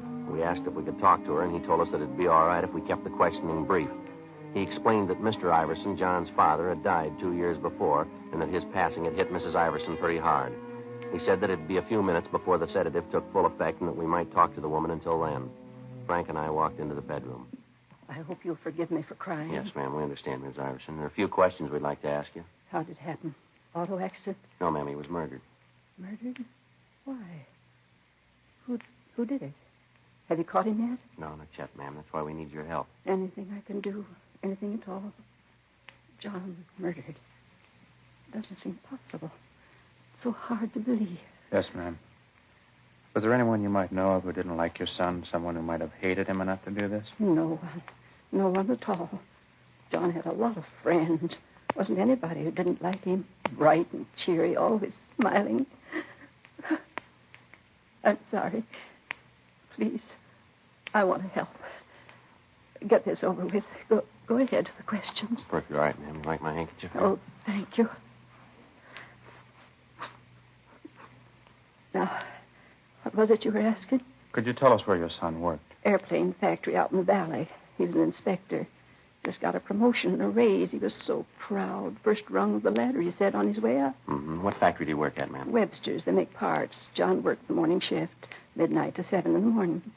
Said there was a better chance for advancement on the morning shift. How about girls, ma'am? Anyone special your son saw quite a bit of? Oh, just Alice. Alice Johnson. Saw her quite a bit. He was going to see her last night. Had a date for 6:30. When did he leave the house, do you recall? Oh, 6:15 or so. Alice just lives a few doors down the street. John was going to take her to a championship match over in Burbank. Ma'am? Billiards. Oh. John loved to play billiards. Alice liked it, too. John always said that when he got married, he's going to have a table right in the house. Do you happen to remember where in Burbank this billiard match was going to be held? I'm not sure, but I think John said at George's place, right on Burbank Boulevard. Do you know if your son had a large amount of money with him when he left? Well, he had his week's pay with him. He just cashed his check this afternoon, and then he gave me the $30 for the house. He had the rest of it. About how much would that be? Oh, maybe $40, $45. How about jewelry, ma'am? You carry any rings, anything like that? No, John didn't believe in wearing a ring. Said he'd do that when he got married. There was his watch. He had that. Wristwatch, ma'am? Yes, he always carried. He kept perfect time. Mm-hmm. Did your son have a car, Miss Iverson? Yes, a Ford, 1951 Ford. What color, do you know? Dark blue. Pretty car. He was so proud of it. I wonder if you'd have the license number of the car, ma'am. Yes, I think you'll find it with the phone book in the bureau. He kept all his papers there. Wonder if it'd be all right if we got it, ma'am. Yes, all right. Thank you. This it, ma'am? Yes, that's it. I still can't believe it. Yes, ma'am. It's going to be a hard thing to get used to, isn't it? Ma'am? Life without a son.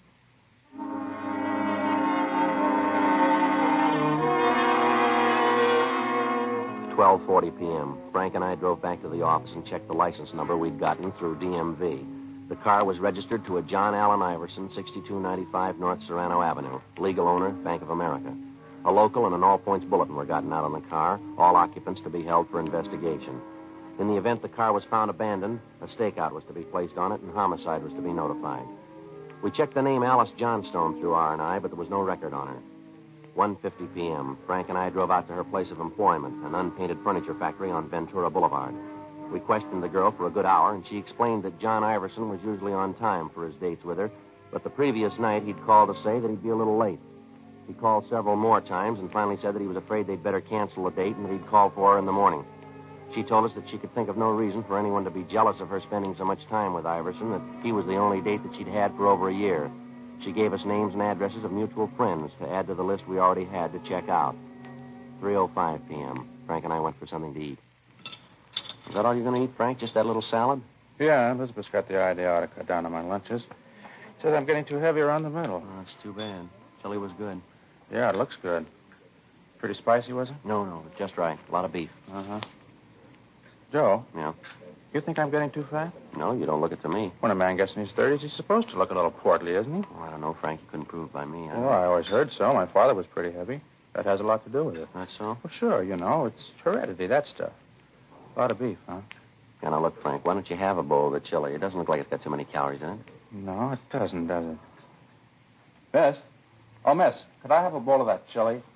Some of that coconut cream pie, too. Thanks. Yeah, right away.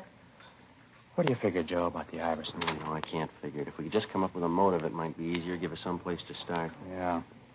Young kid. Seemed everybody liked him. It looks that way. I've been thinking about that robbery angle.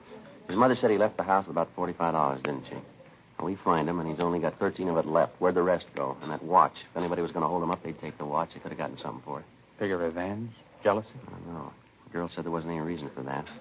Look, as soon as you finish your lunch, let's check the place he worked. The guys he worked with. Maybe they can give us the answer. It's been done before. Yeah? Iverson. He just got a raise and a promotion. Maybe somebody thought they should have got it. Before we left the lunchroom, we called the list of names into R&I. 3:32 p.m. Frank and I drove out to the aircraft plant where John Iverson had been employed. We checked with the foreman of the shop, the men he worked with, the personnel office, everyone he came in contact with during the day's work. They all gave us the same answer, that they could see no reason why anyone would want to take his life. 4:56 p.m. The list of names we'd given R&I had come back with no make. None of the names had any criminal record. We called the county morgue and found that the coroner had posted the body and that the cause of death was listed as a subarachnoid hemorrhage due to multiple depressed fractures of the skull. Lee Jones had finished the test and was able to tell us that the piece of concrete found at the scene was more than likely the murder weapon. 6:15 p.m. Frank and I drove over to Burbank to George's Pool and Snooker Hall. It was a big place with a lot of neon over the entrance. Inside, there were about 10 tables with a row of theater chairs on each side of the large room. Just off the entrance was a small bar. Except for a man brushing off the tables, the place was empty. Hi, what'll it be? Pool, billiards, or snooker? You the manager here? No, I'm not. I kind of run the place, though, when he's not here. Something I can do? We're police officers. My name's Friday. This is my partner, Frank Smith. I do. I'm Sam Howard. Were you on duty here last night, Mr. Howard? Yeah, until about midnight. I leave then. Sometimes when George asks me, I stay on, but I usually shove off about midnight. Why, anything wrong? I can get George on the phone. Do you know a man by the name of Iverson, John Iverson? You ever see him around here? Iverson?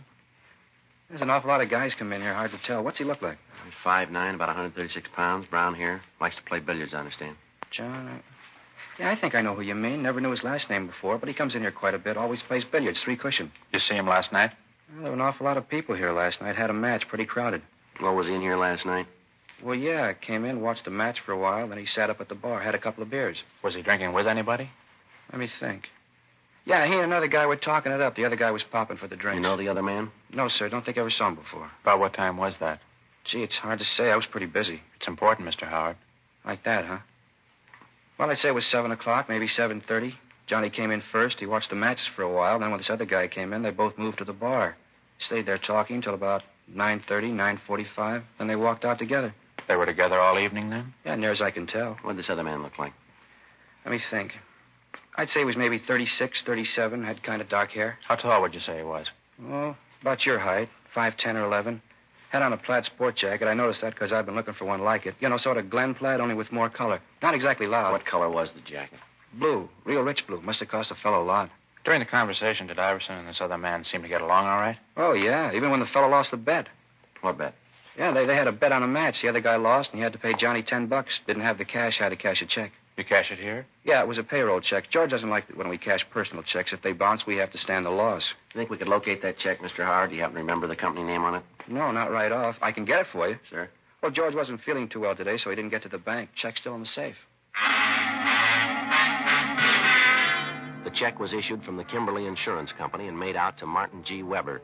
The endorsement was made by Weber with a notation of his address under the signature. We called the office and had the name run through R&I. There was no record on him. According to the information we'd gotten from Sam Howard, the last time the victim was seen alive at 9:45 p.m., he was in the company of Martin Weber. Frank and I got in the car and drove out to the Kimberly Insurance Company. It was a large building on San Fernando Road. The employees were leaving the building when Frank and I got to the office of the general manager. We asked him about Weber, and he told us that he'd been with the firm for the past 10 years, starting as a runner on the floor and rising to the position of office manager. He told us further that in his entire 10 years of service, Weber had never been late or missed a day's work. However, on that particular morning, he hadn't shown up at all. We called our office and arranged for a stakeout on the building of the insurance company. Frank and I drove out to Weber's home, a modern apartment house in the North Hollywood area. We rang the bell, but there was no answer. We checked with the landlord, and he told us that he hadn't seen Weber the night before. In the company of the manager, we checked Weber's apartment. He was not there, and from what we could see, the bed had not been slept in. In further checking, the manager was able to give us the name and address of Weber's sister, a Mrs. Madge Wilson. We arranged for a stakeout on the apartment, 9:20 p.m. Frank and I drove over to check with his sister. Yes? Ms. Wilson? That's right. Police officers, Ms. Wilson. I'd like to talk to you. My name's Friday. This is my partner, Frank Smith. Come in. But I thought all this had been cleared up. Ma'am? Well, you hear about my brother Martin, aren't you? Well, yes, ma'am. I don't think I understand. Neither do I. It seems to me that you'd spend your time trying to find out why the man did it instead of bothering us. My husband won't like this at all. We're taxpayers. We've got rights. Just a minute, ma'am. I think maybe there's a misunderstanding. Nothing of the sort. You're here to talk about Martin, aren't you? Yes, ma'am. No misunderstanding at all. He had an accident. It's up to you to take care of the man who did it. Put him in jail for a long time. I'm sorry, Mrs. Wilson. I'm not sure we know what you're talking about. Well, this is the limit. My poor husband spends practically the whole night filling out forms, and you didn't even take time to read them. I'm talking about Martin's accident. The man who ran him down last night, put him in the hospital, broke his leg. That's what I'm talking about. Now, I've got 2 kids upstairs with bad colds, and I haven't got time to stand around and talk to you. If there's anything else you want to know, you can talk to my husband. He'll tell you. You say your brother was run down by a car last night, ma'am? Yes, last night. And he's in the hospital now? Yes. Now, look, we're only trying to conduct an investigation, ma'am. Could you tell us what time this accident happened and where? All right. It's on the report, if you'd only read it. Yes, ma'am. Martin was on his way home last night. He stepped off the curb out on Burbank Boulevard, and this car came right around the corner and hit him. Broke his leg. Sent him to the hospital. He's been there ever since. He's there now. What time did this happen, ma'am? Do you know? Sure I know. It was 9:45.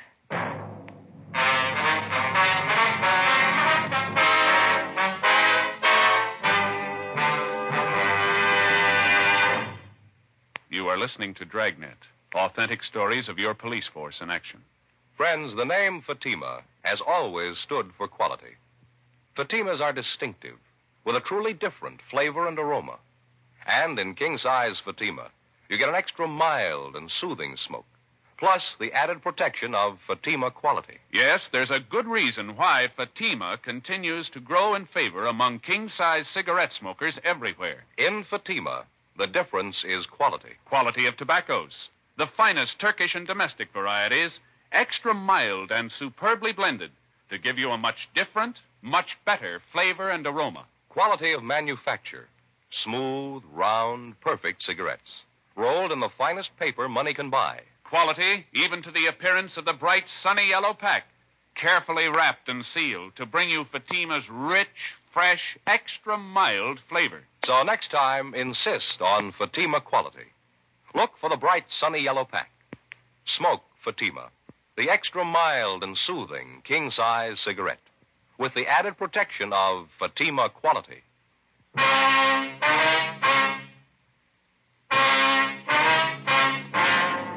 When we explained about John Iverson's death to Mrs. Wilson, she was extremely apologetic about the way she'd acted. She went on to say that her brother did have an appointment with Iverson the night before. We put in a call to Sergeant Erbson of the Accident Record Bureau downtown, and he told us that there was a traffic accident report which listed the time of the accident at 9:46, corroborating the story given us by Mrs. Wilson. Weber had been given emergency treatment at Georgia Street and then transferred to General Hospital. From what Sam Howard had told us, we knew that Iverson had been alive at approximately 9:45 p.m. The deputy coroners fixed the time of death at approximately 10 or 10:30 p.m. The fact that Martin Weber had been run down by a car at 9:46 p.m. seemed to absolve him of any part in the crime. The stakeouts at his place of business and at his home were removed. Frank and I drove over to General Hospital to interview Martin Weber. His leg was in traction, but he seemed to be in good spirits. I was on my way home, just stepped off the curb to catch a bus. Next thing I know, I looked up right into a pair of headlights. Almost scared me to death. And whammo, I was on the street, my leg broken. Oh, well, I'm covered. The whole thing won't cost me a cent. Yes, sir. We were talking to Sam Howard over at George's billiard hall. He said you were there with John Iverson last night. That right? Yeah, that's right. Had a talk with old John. Had a big business deal, trying to sell him some insurance. Oh, I didn't know you were a salesman, Mr. Weber. Well, I'm not really. Office manager. I don't like the job. Figured if I could bring in a good sale, the boss might let me have a crack at selling. Well, did Iverson give you any indication that he wanted any insurance? Well, not right off. He's always been worried about his mother, though. You know, if anything should happen to him. Yeah. Anyway, a couple of days ago, one of the pressmen out at the plant where John works was killed. Accident. I thought this might be a good chance to try to sell John some coverage. You know, life. Leave his mother a little something. Yes, sir. Well, old John wasn't an easy one, let me tell you. Told me he wasn't completely sold on insurance yet, and then he said he'd leave it up to the billiard match. Sir? If the championship changed hands, then John would buy some insurance. If it didn't, I had to pay him $10. I lost. Had to cash my paycheck to do it, too. Well, those are the breaks, though, aren't they? Lose a sale and then get hit by a car. Say, what's this all about, anyway? Why all the questions about old John? Well, he was killed last night, Mr. Weber. Killed? What do you mean? He was murdered. Well, how'd it happen? That's what we're trying to find out, sir. While you were at the bar with Iverson, did you see him talk to anyone besides you? No, he made a couple of phone calls, said they were to his girlfriend, but that's about all. Wait a minute. Yeah? When we got outside the bar, there were a couple of guys that came up and talked to him. Had these men been in the bar? Yeah, come to think of it, they were sitting right next to us. When I had to cash that check, I didn't have a pen to endorse it, and one of the guys gave me his to use. You ever seen him before? No, I don't think I ever did. Can you describe the men, Mr. Weber, what they looked like? I didn't pay much attention to him. One of the fellows was a big guy, maybe 6 feet or more, a couple of 100 pounds anyway. How old would you say? Oh, maybe 37, around there. I'd know him if I saw him again. Well, how's that, sir? The scar, had a scar right across here on his forehead. Made him look like he was frowning all the time. How about the other man? I'm afraid I can't be of much help there. He was short, 5'5" or 6, heavy, 180 more or less. I think he was wearing a flannel suit. I can't be sure about that. You saw these men out on the sidewalk with Iverson right after you left the bar, is that right? Yeah. After I told John goodnight, I walked over to the corner. I saw these two fellas come up to John, and from what I could hear, they were asking for a lift someplace. He gave him a ride, did he? I don't know. I saw my bus come and made a run for it. Was there anything else you can tell us about these men that might help? Anything at all? Any little thing you might remember? Gee, not that I can remember. I didn't really pay a lot of attention to them. Just a couple of guys sitting next to us. One of them lent me his pen. Well, how about the pen? Were there any initials on it? No. It was the tall guy, the one with the scar. He loaned it to me. It was one of those plastic things, you know, with a figure that disappears when you turn upside down? Mm-hmm, I know the kind you mean. I noticed it because I thought it was kind of cute. Anyway, it was put out by a Venetian blind company. It had the name right on it. Can you remember the name? Let me see. Rogers. Rogers Blind Company. All right, fine. Here's our card. If you remember anything else, we'd appreciate a call. Sure thing. Say, you fellas going out to Rogers? Yes, sir. I kind of hate to ask. Yes, sir. You pick up one of those pens for me?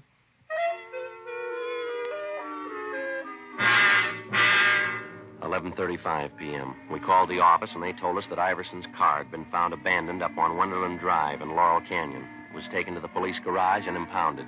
The crime lab had gone over the car for fingerprints, and in eliminating the prints of the people known to have been in the car and friends of Iverson, they'd come up with one unidentified print.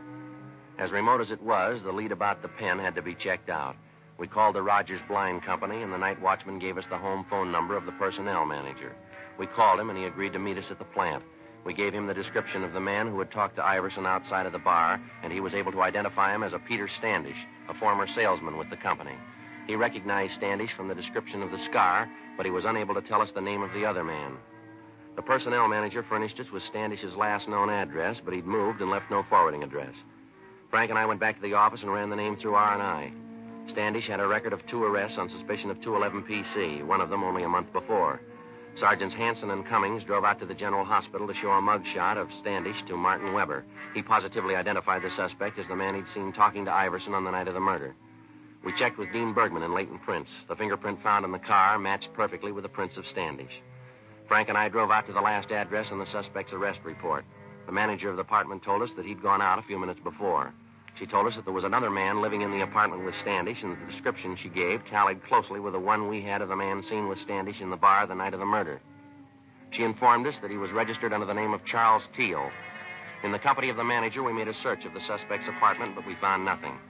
We asked the manager not to give any indication that we were in the apartment, and she agreed to cooperate. We settled down to wait. An hour went by, an hour and a half, 2 hours. Yes. Well, I'm getting tired of it, Teal. Every night the same thing, dragging you out of some crummy bar. You don't knock it off, I'm going to get myself another boy. Not only that, but I'm getting sick All right, of... let's hold it right there. Cops, lousy bastard, Frank! All right, hold it, mister. Hold still. Fuzz, crummy Fuzz. I had to walk right into it. How's the other one, Frank? He's out. Want to shake him down? Yeah. What do you want with me, cop? I done nothing. You got nothing to hold me for? He's clean, Joe. So's the other one. We got plenty, Standish. Let's go. What? What you got on me? Murder, mister. Murder me? You're crazy. You're off your rocker. Yeah, sure. All right, Frank. I'm getting him up. Come on, boy. I told you, Standish. I told you they'd get us. Shut up, you little... All right, let's hold it right there, mister. Don't make any more problems. It was him. He did it. I didn't want to. It was his idea. I'll tell you all about it. Should have known not to trust you, Teal. Look what you got me into. We only wanted his money. He wouldn't give it to us. Standish kept trying to hit him with that piece of cement. I tried to make him stop. You didn't try to stop me splitting the dough. You got more than half. Don't worry about it. What do you mean? You'll split this one even.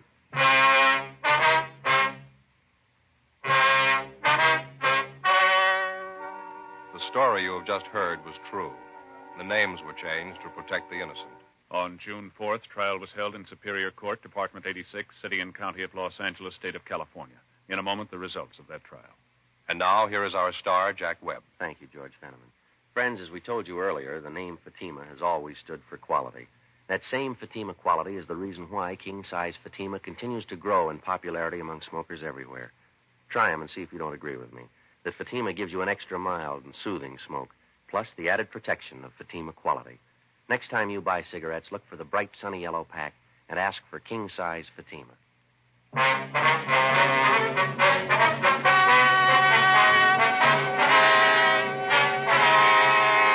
Peter James Standish and Charles Edward Teal were tried and convicted of robbery and murder in the first degree. They were sentenced to life imprisonment. They're now serving their term in the state penitentiary, San Quentin, California.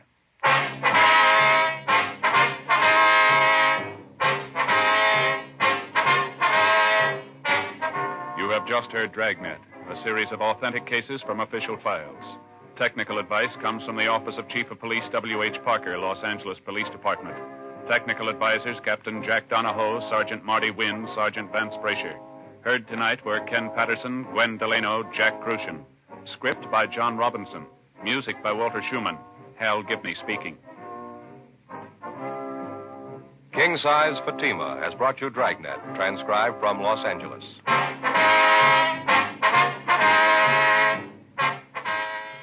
Friday, hear the Mario Lanza Show over NBC.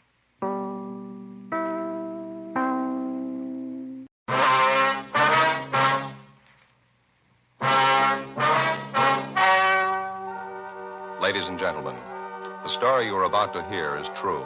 The names have been changed to protect the innocent. Fatima Cigarettes, king size, extra mild and soothing, brings you Dragnet on both radio and television.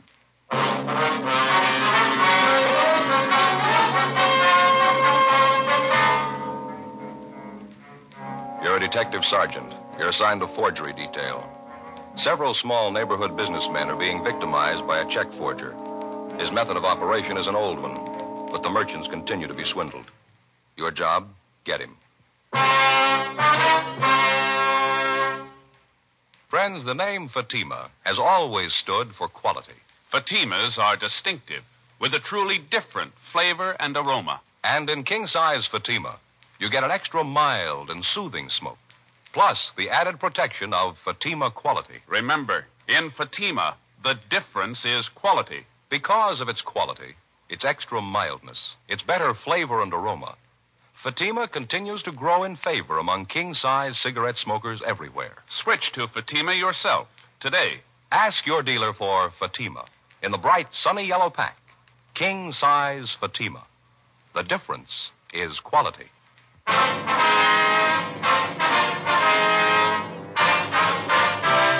Dragnet, the documented drama of an actual crime. For the next 30 minutes, in cooperation with the Los Angeles Police Department, you will travel step by step on the side of the law through an actual case transcribed from official police files. From beginning to end, from crime to punishment, Dragnet is the story of your police force in action.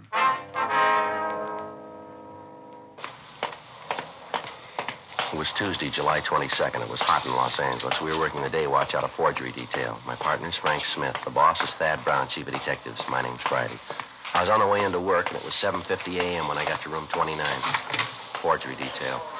Morning, Joe. Frank, how's it going? Well, what'd I tell you? What do you mean? Well, what'd I say just last night when we signed out? I don't know. What did you say? Well, you remember. Well, look, Frank, it's been a hot night. Looks like today's going to be hotter. No guessing games, huh? Well, that's just it. It was hot, just like I told you last night.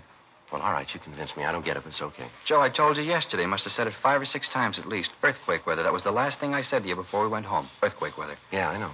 Well, I guess you'll believe me now, huh? This is what they call earthquake weather. Well, look, we're not going to go through all that again, are we? Well, Joe, you felt it, didn't you? Well, sure I felt it. Everybody did. That hasn't put any more foundation under that old wives' tale of yours. You ought to believe it now if you never did before. I tell you, Joe, in this kind of hot, muggy weather, you get earthquakes. All right, you win. What about last July? We didn't have any then, did we? Well, not every year, no, but that doesn't change it. All earthquakes hit in this kind of weather, Joe. Oh, yeah, sure they do. Now, you tell them that up at Berkeley, you're going to change the whole seismograph theory, Frank. Well, they can't tell you when you're going to get one, only how bad it was after it hits. That's what we need up there, Joe, some kind of a gadget to tell us when. Well, why worry? You can tell from the weather. Excuse me, am I in the right place? Is there an Officer Smith around here? Yes, sir, I'm Frank Smith. What can I do for you? My name's Martin Miller. I run Marty's Mart at 6th and Benson. Beg your pardon? Marty's Mart, little grocery store at 6th Street on the corner of Benson. Oh, yes, sir. Mr. Alms from the bank sent me up to see you. Yeah, sure. This is my partner, Sergeant Friday, Mr. Miller. How are you, Mr. Miller? How you doing? Alms over at the B of A called just before you got in, Joe. Said he was sending Mr. Miller over to see us. Oh, I see. Why don't you have a chair, Mr. Miller? Here. Joe, Alms says that somebody's forging Mr. Miller's checks. Your personal check, sir? No, sir, my business checks. Marty's Mart, 6th and Benson. Let's see if we have this right, Mr. Miller. Yes, sir. According to Alms, there have been 7 checks passed. They were all passed last Saturday night. Is that correct? That's what he told me, yes, sir. That's why I come down to see you, but that's not quite all. How's that, sir? Well, you see, as soon as I talked to the bank and I found out that somebody was forging my checks, I went home and told the wife about it. Yes, sir. Well, the bank tells me the man who's been doing the dirty work's a fellow by the name of Roger Theodore or something like that. Yes, that's right. That's the way we have it here. Oh, you know this man? You got him arrested already? No, sir. I mean, that's what Mr. Alms over at the bank told us. Oh, yeah, sure. I didn't think you boys would move that fast.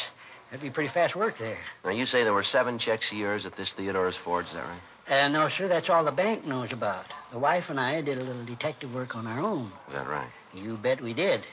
Emma and me went through our checkbook, and guess what? Yes, sir. You say 7, me and Emma say 14. Well, how do you mean, sir? 14, that's how it come for you. Well, how do you mean 14? Well, the bank's only found 7 of them, but he actually stole 14 of our business checks. Well, you say you found that out after looking at your checkbook? Yes, sir. Got the figures right here in my vest pocket. Let's see here. Numbers 7,020 to 7,033 inclusive. That makes 14 checks missing all told. Well, how do you think the theft occurred, sir? You stole them right out of the back part of the checkbook. Didn't think nobody'd find that out. No, sir. What we mean is, how did the thief gain access to your checks? Do you leave them out in the open where people could get at them? Well, they're in a plain black-covered book. Emma always makes out the checks most of the time. When she's through, she generally leaves them down underneath the counter in with the size 12 paper bags. That way we always know where to find it. You know, a place for everything so on. Mm-hmm. About when do you think the theft occurred, would you know? Well, it'll be kind of hard to tell as to the exact time. Well, when did you say you and your wife first noticed they were missing? This morning, right after we talked to the bank man. That's when I got the idea to go through the checkbook.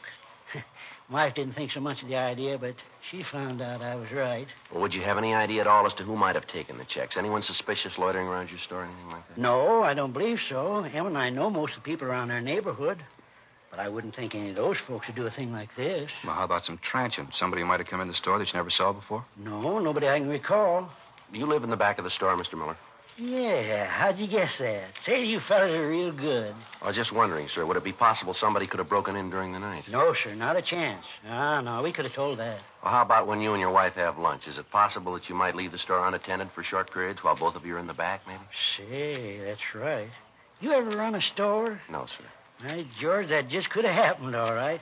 Me and Emma lots of times duck in the back and sit down and grab a bite of lunch or a little cut of Tillamook cheese on a cracker, you know. Yes, sir.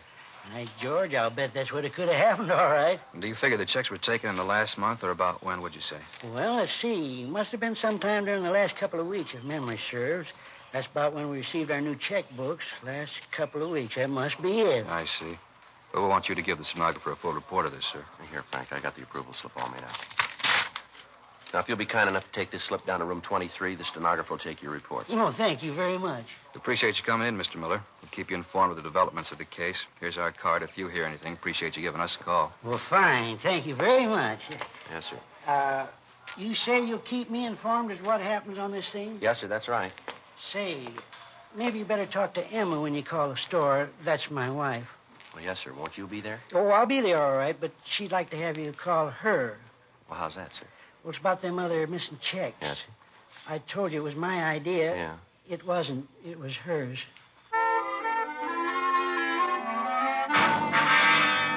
9:30 a.m. Martin Miller went down the hall to make his report. Frank and I checked the name Roger Theodore through our files and also through R&I, but there was no record on him. 10:02 a.m. We checked with the head cashier at the bank where Miller had his checking account. The cashier was unable to let us see the forged checks, explaining that they'd been sent back to the people who had deposited them. However, he was able to give us a list of the firms that had taken in the bad checks. They were all large supermarkets in the central Hollywood area. He told us that the checks had varied in amount from $32.50 up to $78.97, and that each check was made out to a Roger G. Theodore, with the endorsement on the back of the check also by Theodore. 11:25 a.m. Frank and I drove out to a market at the corner of Franklin and Yucca. It was a big place with fruit stands along the front and large signs saying, "We never close." Where do you think we find the manager? Probably in the back there. These places, most of them work on one of the check stands, don't they? Hey, Joe. Yeah. Look at those Concord grapes. You ever seen so big? Sweet, too, I bet. Yeah. You ever figure out some way to grow them without seeds? They got it made. Yeah. Seeds always get stuck in my teeth. That the manager back there unpacking those cans? See, with a badge? Yeah, that might be good. Pardon me. Are you the manager here? Yeah, something I can do for you? Yes, sir. Police officers. My partner, Frank Smith. My name's Friday. How do you do? My name's Giles, Mickey Giles. We'd like to talk to you about that check you cashed for Roger Theodore. Theodore? Yes, sir. Now, according to the bank, you cashed a check last Saturday for $64.89 for a Roger Theodore. The check was drawn on the account of a Martin Miller. Yeah, I remember now. You catch the bum? No, sir, not yet. We'd just like to ask you some questions. Sure. You don't mind if I go ahead with this stuff, do you? I got to get these cans stowed. No, sir. Go ahead. Well, who cashed the checks for? Did you remember that? Sure, I remember. Me. At least I okayed it. One of the cashiers called me over, said this guy wanted to cash a check and would I okay it. I did. Can you describe the man? Sure can. When that check came back from the bank, I got to thinking about the crummy deal, remembered almost every word of the conversation. Of all the lousy snow jobs, that no-good bum really dished out a Lulu. Yes, sir. How tall would you say the man was? Maybe 5'10", 11, about 160 pounds. Said he worked for this grocery store, this Marty's... Marty's Mart. Yeah, that's it. Said he worked down there. We talked about the grocery business. He told me how he wanted to start a place of his own. Tired of working for somebody else. Lousy trick. Can you give us a further description of him, sir?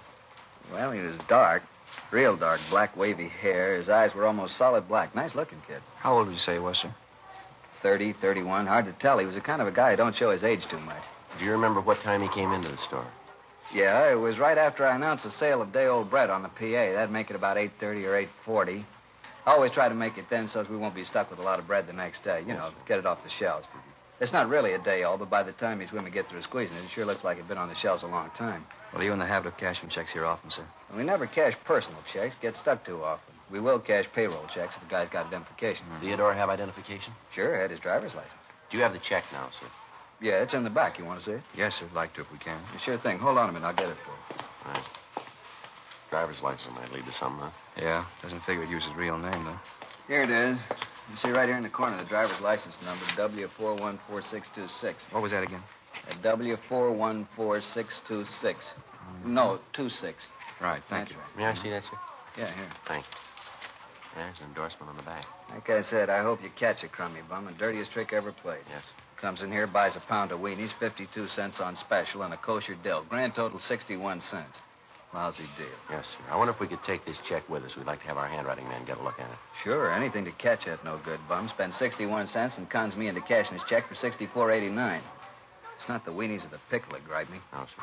It's the thought of that guy spending $63 of my money someplace else. Frank and I called the office and asked them to check with DMV for a make on the number of the driver's license that we'd found written on the check. 11:55 a.m., we began to canvass the other 6 stores where Theodore had passed bad checks. In each instance, the descriptions we were able to obtain varied little. All of the managers of the stores had described him as a dark man in his early 30s. In checking with the managers further, we found that all of the checks had been passed within a period of an hour and a half.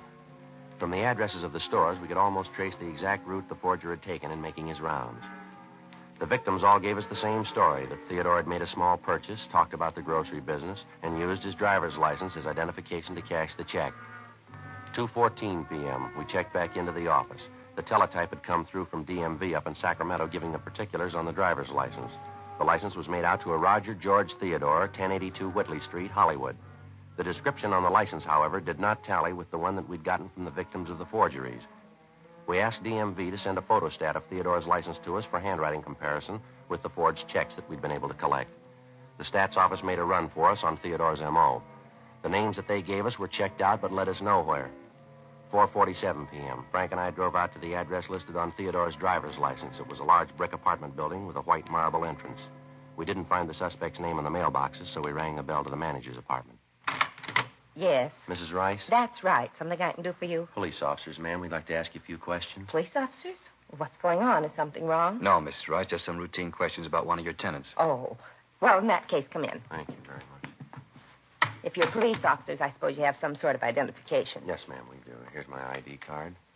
My name's Joe Friday. This is my partner, Frank Smith. I do. I'm Violet Wright. Oh, but then you know that. Can't be too careful these days. Oh, who was it you wanted to know about? I know almost all of my tenants here. They all know me, too. Call them by their first names, and they call me Violet. I don't like formality. I never could stand it. Oh, speaking of stand, move that sewing under the floor and sit down, young man. Oh, yes, ma'am. Thank you very much. Well, this is about Roger Theodore, Mrs. Rice. Roger? Oh, yes. Well, what did you want to know about him? Him and his wife and me used to be great friends. Roger was a cartoonist, you know, worked for one of the studios in the valley. The pictures he used to draw, just beautiful. I have some of them if you'd like to see them. No, ma'am, not right now. We'd just like to know if Mr. Theodore lives here. No, his wife moved out about 6 months ago. I'd have to get the rent receipts to be sure, but I think it was about 6 months ago. Moved down to the beach. Took it pretty hard, you know. Ma'am? Took it pretty hard. Mrs. Theodore was so sudden. What's that, Mrs. Rice? When Roger died 6 months ago.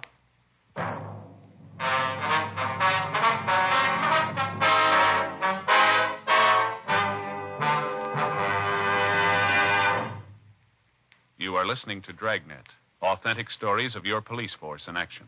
Friends, the name Fatima has always stood for quality.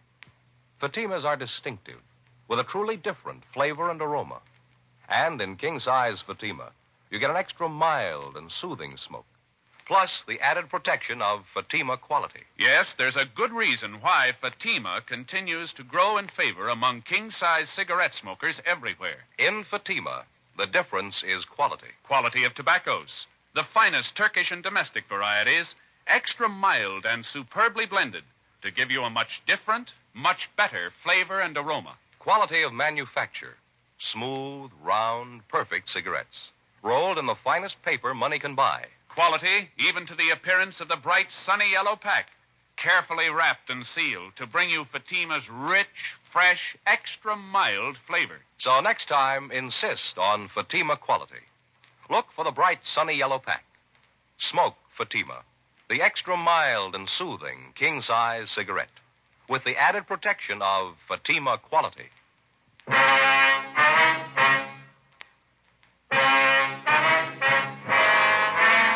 The apartment house manager, Mrs. Rice, went on to tell us that Roger Theodore had caught a bad cold and that it had developed into pneumonia. She told us that his death had been very sudden and that his passing had hit his wife very hard. We questioned her about the other tenants in the building who were friendly with the Theodores, but she was able to add little information to what we already had. The description she gave us of Theodore matched the one we'd gotten from DMV up in Sacramento, but bore little resemblance to the one we'd obtained from the supermarket managers. She gave us the address of Mrs. Theodore's beach house. 7:12 p.m., Frank and I drove up to the residence, a small white house built out over the sand. The paint was peeling off of the shutters, and a window box in front was full of dead geraniums. Mrs. Theodore was a tall woman in her late 20s. She asked us in, and we talked to her. She kept looking at the clock over the fireplace. What time have you got, Sergeant? 7:18, Miss Theodore. Seemed it was earlier than that. Now, what was it you were asking about Roger? Well, we were wondering if you could tell us how his driver's license could have been used as identification by someone else, ma'am. No, I haven't the slightest idea. Do you have his private papers, Mrs. Theodore? Yes, most of them. They're in a strong box at the bank in town. Would his driver's license be among those papers, perhaps? I don't remember. I think so, but I can't be sure. It seems to me that I put them in the box. Just a minute. All right, fine. Just happened to think it might be in here. I put some of his things in here. Papers I didn't think were too important. Yes, ma'am. Here's his draft card, club membership card, some of his personal business cards. Say he drew a caricature of himself. He was very clever about things like that. Yes, ma'am. Seems to me that I've seen his license someplace. No, it's not here. Well, where did Mr. Theodore keep the license, ma'am? He used to keep it out in the glove compartment of the car. Of course, I knew I'd seen it just a few days ago. It's in the glove compartment. That's where it is. I wonder if we might see it, ma'am. Surely. What time have you got, Sergeant? At 7:20? Thank you. Certainly turning cold all of a sudden. Yes, ma'am. Fog's coming in. Usually have it this time of year. Days have been so nice. Warm. That's funny. What's that, ma'am? I was sure it was here. Saw it just the other day. Now it's gone. Some of the other things, too. Gone, ma'am? Yes, the driver's license and his Social Security card. They were both in a little celluloid folder. Kept them together in here. That's funny. Was it possible that you might have taken them out of the car? No, I have no reason to. I hardly ever use the glove compartment. No, I'm sure they were here. Well, maybe you picked something else up and the license came with it? Maybe. Look through my purses. I might have picked them up. Okay, fine. It's going to warm up a little. I'll build a fire tonight. I understand where that license might have gone. Have to ask Lloyd. Lloyd? Yes, I met him a few weeks ago on the beach. He came down to swim. We got to be very good friends. Kind of half expecting him to call tonight, but he would have called before this if he's going to. I'll get my purse. Fine, thank you. I'm sure, though, it was in the glove compartment the last time I saw it. Lloyd might have seen it when he borrowed the car. He borrowed your car? Yeah, last week. He said he was having his overhauled. I wasn't using mine, so I told him to take it. It's very nice. Are you sure your watch is right, Sergeant? Yes, ma'am. What day was it Lloyd took your car? Last Friday or Saturday, one or the other. Nope, it's not here. I just don't know where it could have gone. What does this Lloyd look like, Mrs. Theodore? Lloyd, he's a nice-looking boy. Dark hair, dark eyes. Nice-looking boy. About how old is he, ma'am? Well, I never asked. I'd guess 30, 31. Lloyd. Well, what's his last name, ma'am? Stratton. Lloyd Stratton. Why are you asking all these questions about him? Has he done something? Is that it? Well, we don't know, ma'am. Do you know where he lives? Someplace in Hollywood. I don't know the number. He hasn't got a phone. I called information once. They didn't have a listing. When was the last time you saw him, ma'am? Monday. He came down to take a swim, and we talked. You must be mistaken, officers. He couldn't do anything dishonest. I know. Why, the last time he was here, he was a little short of cash. I offered him $50 to tide him over. He didn't want to take it, but I insisted. I didn't have enough to do it. What's that, ma'am? He wanted me to cash his payroll check. We questioned Mrs. Theodore further, but she couldn't add anything to what she'd already told us. She was unable to give us the names of any of Stratton's friends, his relatives, or tell us where he might be employed. 7:46 p.m. Frank and I drove back to the office. We ran the name and description of Lloyd Stratton through R&I.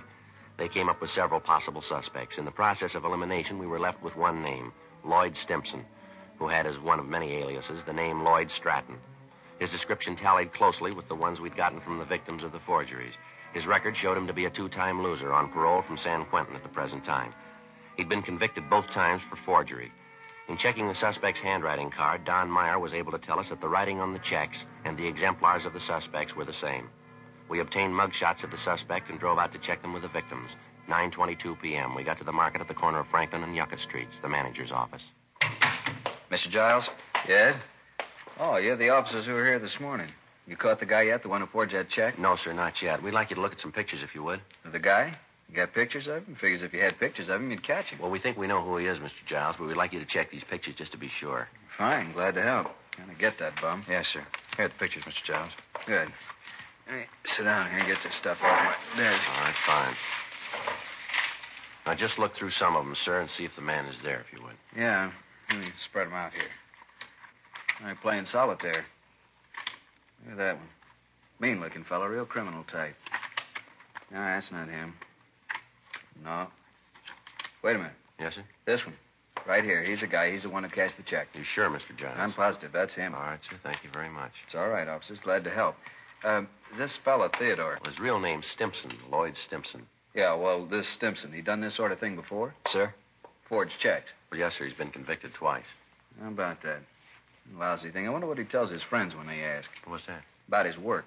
Probably tells me he writes for a living. We checked with the other victims of the forgeries. We were able to get 3 more identifications of the suspect. The rest of the people involved couldn't be reached at the time.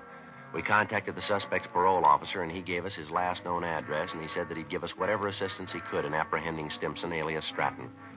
In checking the address furnished by the parole officer, we found that the suspect had moved a week before and left no forwarding address. A local and an all-points bulletin was gotten out on Stratton. There were still 7 checks to be accounted for, and none of these had been reported to us as having been forged and passed. In addition to the local and the APB, we got out a special circular giving the description of the suspect, his picture, and a sample of the forged checks.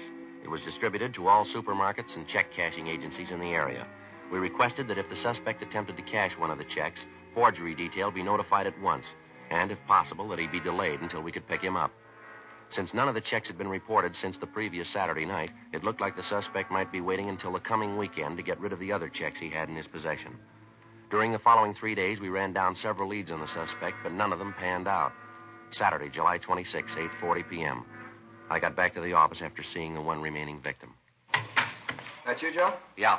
I just checked that place out on Melrose. They making? Yeah. Said Stratton was the guy that hung the paper on him last week. Well, that's it then. All 7 of them check out. Yeah.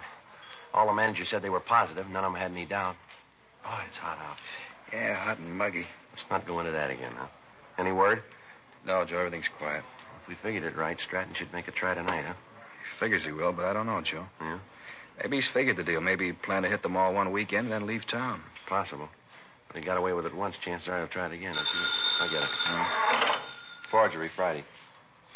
Yes, sir? Where? Yes, sir. What was that address again? Mm-hmm. Yes, sir. We'll be right out. All right, let's hustle it. Mark it out on Primrose. Stratton? Yeah, he's there now. The call had come from a large supermarket in the Hollywood area. From what the clerk had said on the phone, Stratton had made several purchases and then tried to cash a payroll check drawn on Marty's Mart. The clerk had recognized him immediately and called us. When we walked into the market, one of the clerks motioned to us from a front counter. Over there, Joe. Yeah, there's no one at the stand. Maybe he wouldn't wait. You the cops? I made the call. Yes, sir. We're police officers. Where is he? Back there by counter 25. And I told him it'd be a few minutes before I could get the check okayed. He said he'd look around, maybe find something else he wanted. Do you have the check? Yes, sir, right here. You can see it's the same kind as the one on the circuit. Yes, okay, sir. Thank you. There won't be any trouble, getting him out of here. Well, that depends on him. I'll go around the counter, come up from the back. All right.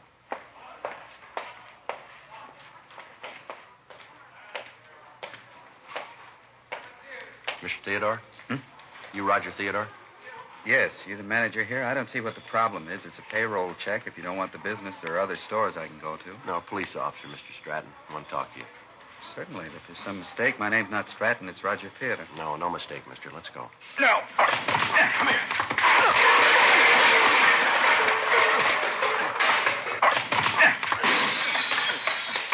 Watch it, Joe.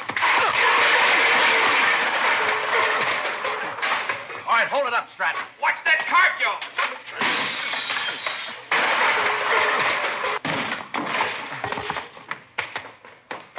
Outside. Get in the car, Joe. All right, hold it up, Stratton. Stay where you are. Don't shoot. Don't shoot. I won't try anything. Don't shoot. All right, out of the car, mister. I'll shake him.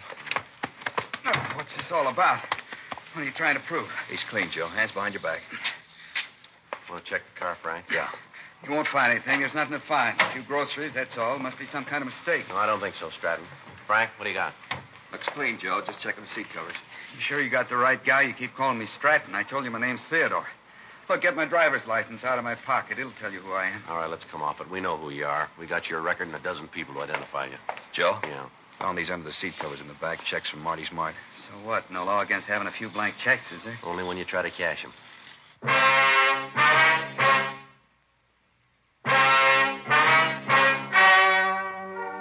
The story you have just heard was true. The names were changed to protect the innocent. On October 21st, trial was held in Superior Court, Department 87, City and County of Los Angeles, State of California. In a moment, the results of that trial. And now, here is our star, Jack Webb. Thank you, George Fenneman. Friends, there's a good reason why Fatima continues to grow in favor among king-size cigarette smokers everywhere. In Fatima, the difference is quality. Quality that gives you extra mildness and a really different flavor and aroma. That's right. Fatimas are distinctive. In king-size Fatima, you get an extra mild and soothing smoke, plus the added protection of Fatima quality. Ask your dealer for Fatima in the bright, sunny yellow pack.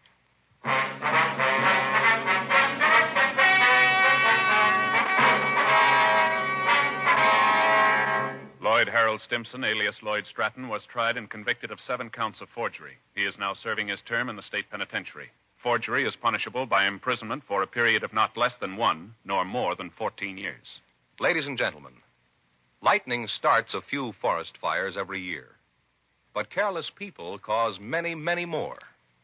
This shameful waste of one of our greatest natural resources weakens America. This holiday weekend, if you picnic or camp out, please be careful with fire. Be very sure your campfire is really out before you leave it. Remember, only you can prevent forest fires.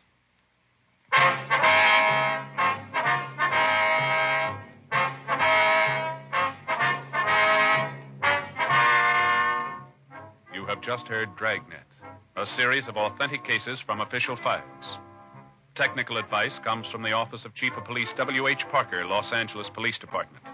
Technical advisors, Captain Jack Donahoe, Sergeant Marty Wynn, Sergeant Vance Brasher. Heard tonight were Herb Ellis, Cliff Arquette, Virginia Gregg. Script by John Robinson. Music by Walter Schumann. Hal Gibney speaking.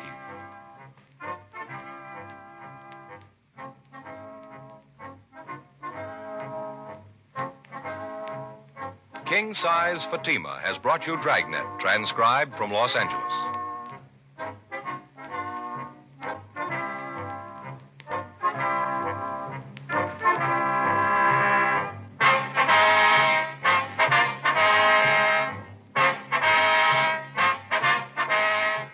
Friday, hear the Mario Lanza Show over NBC.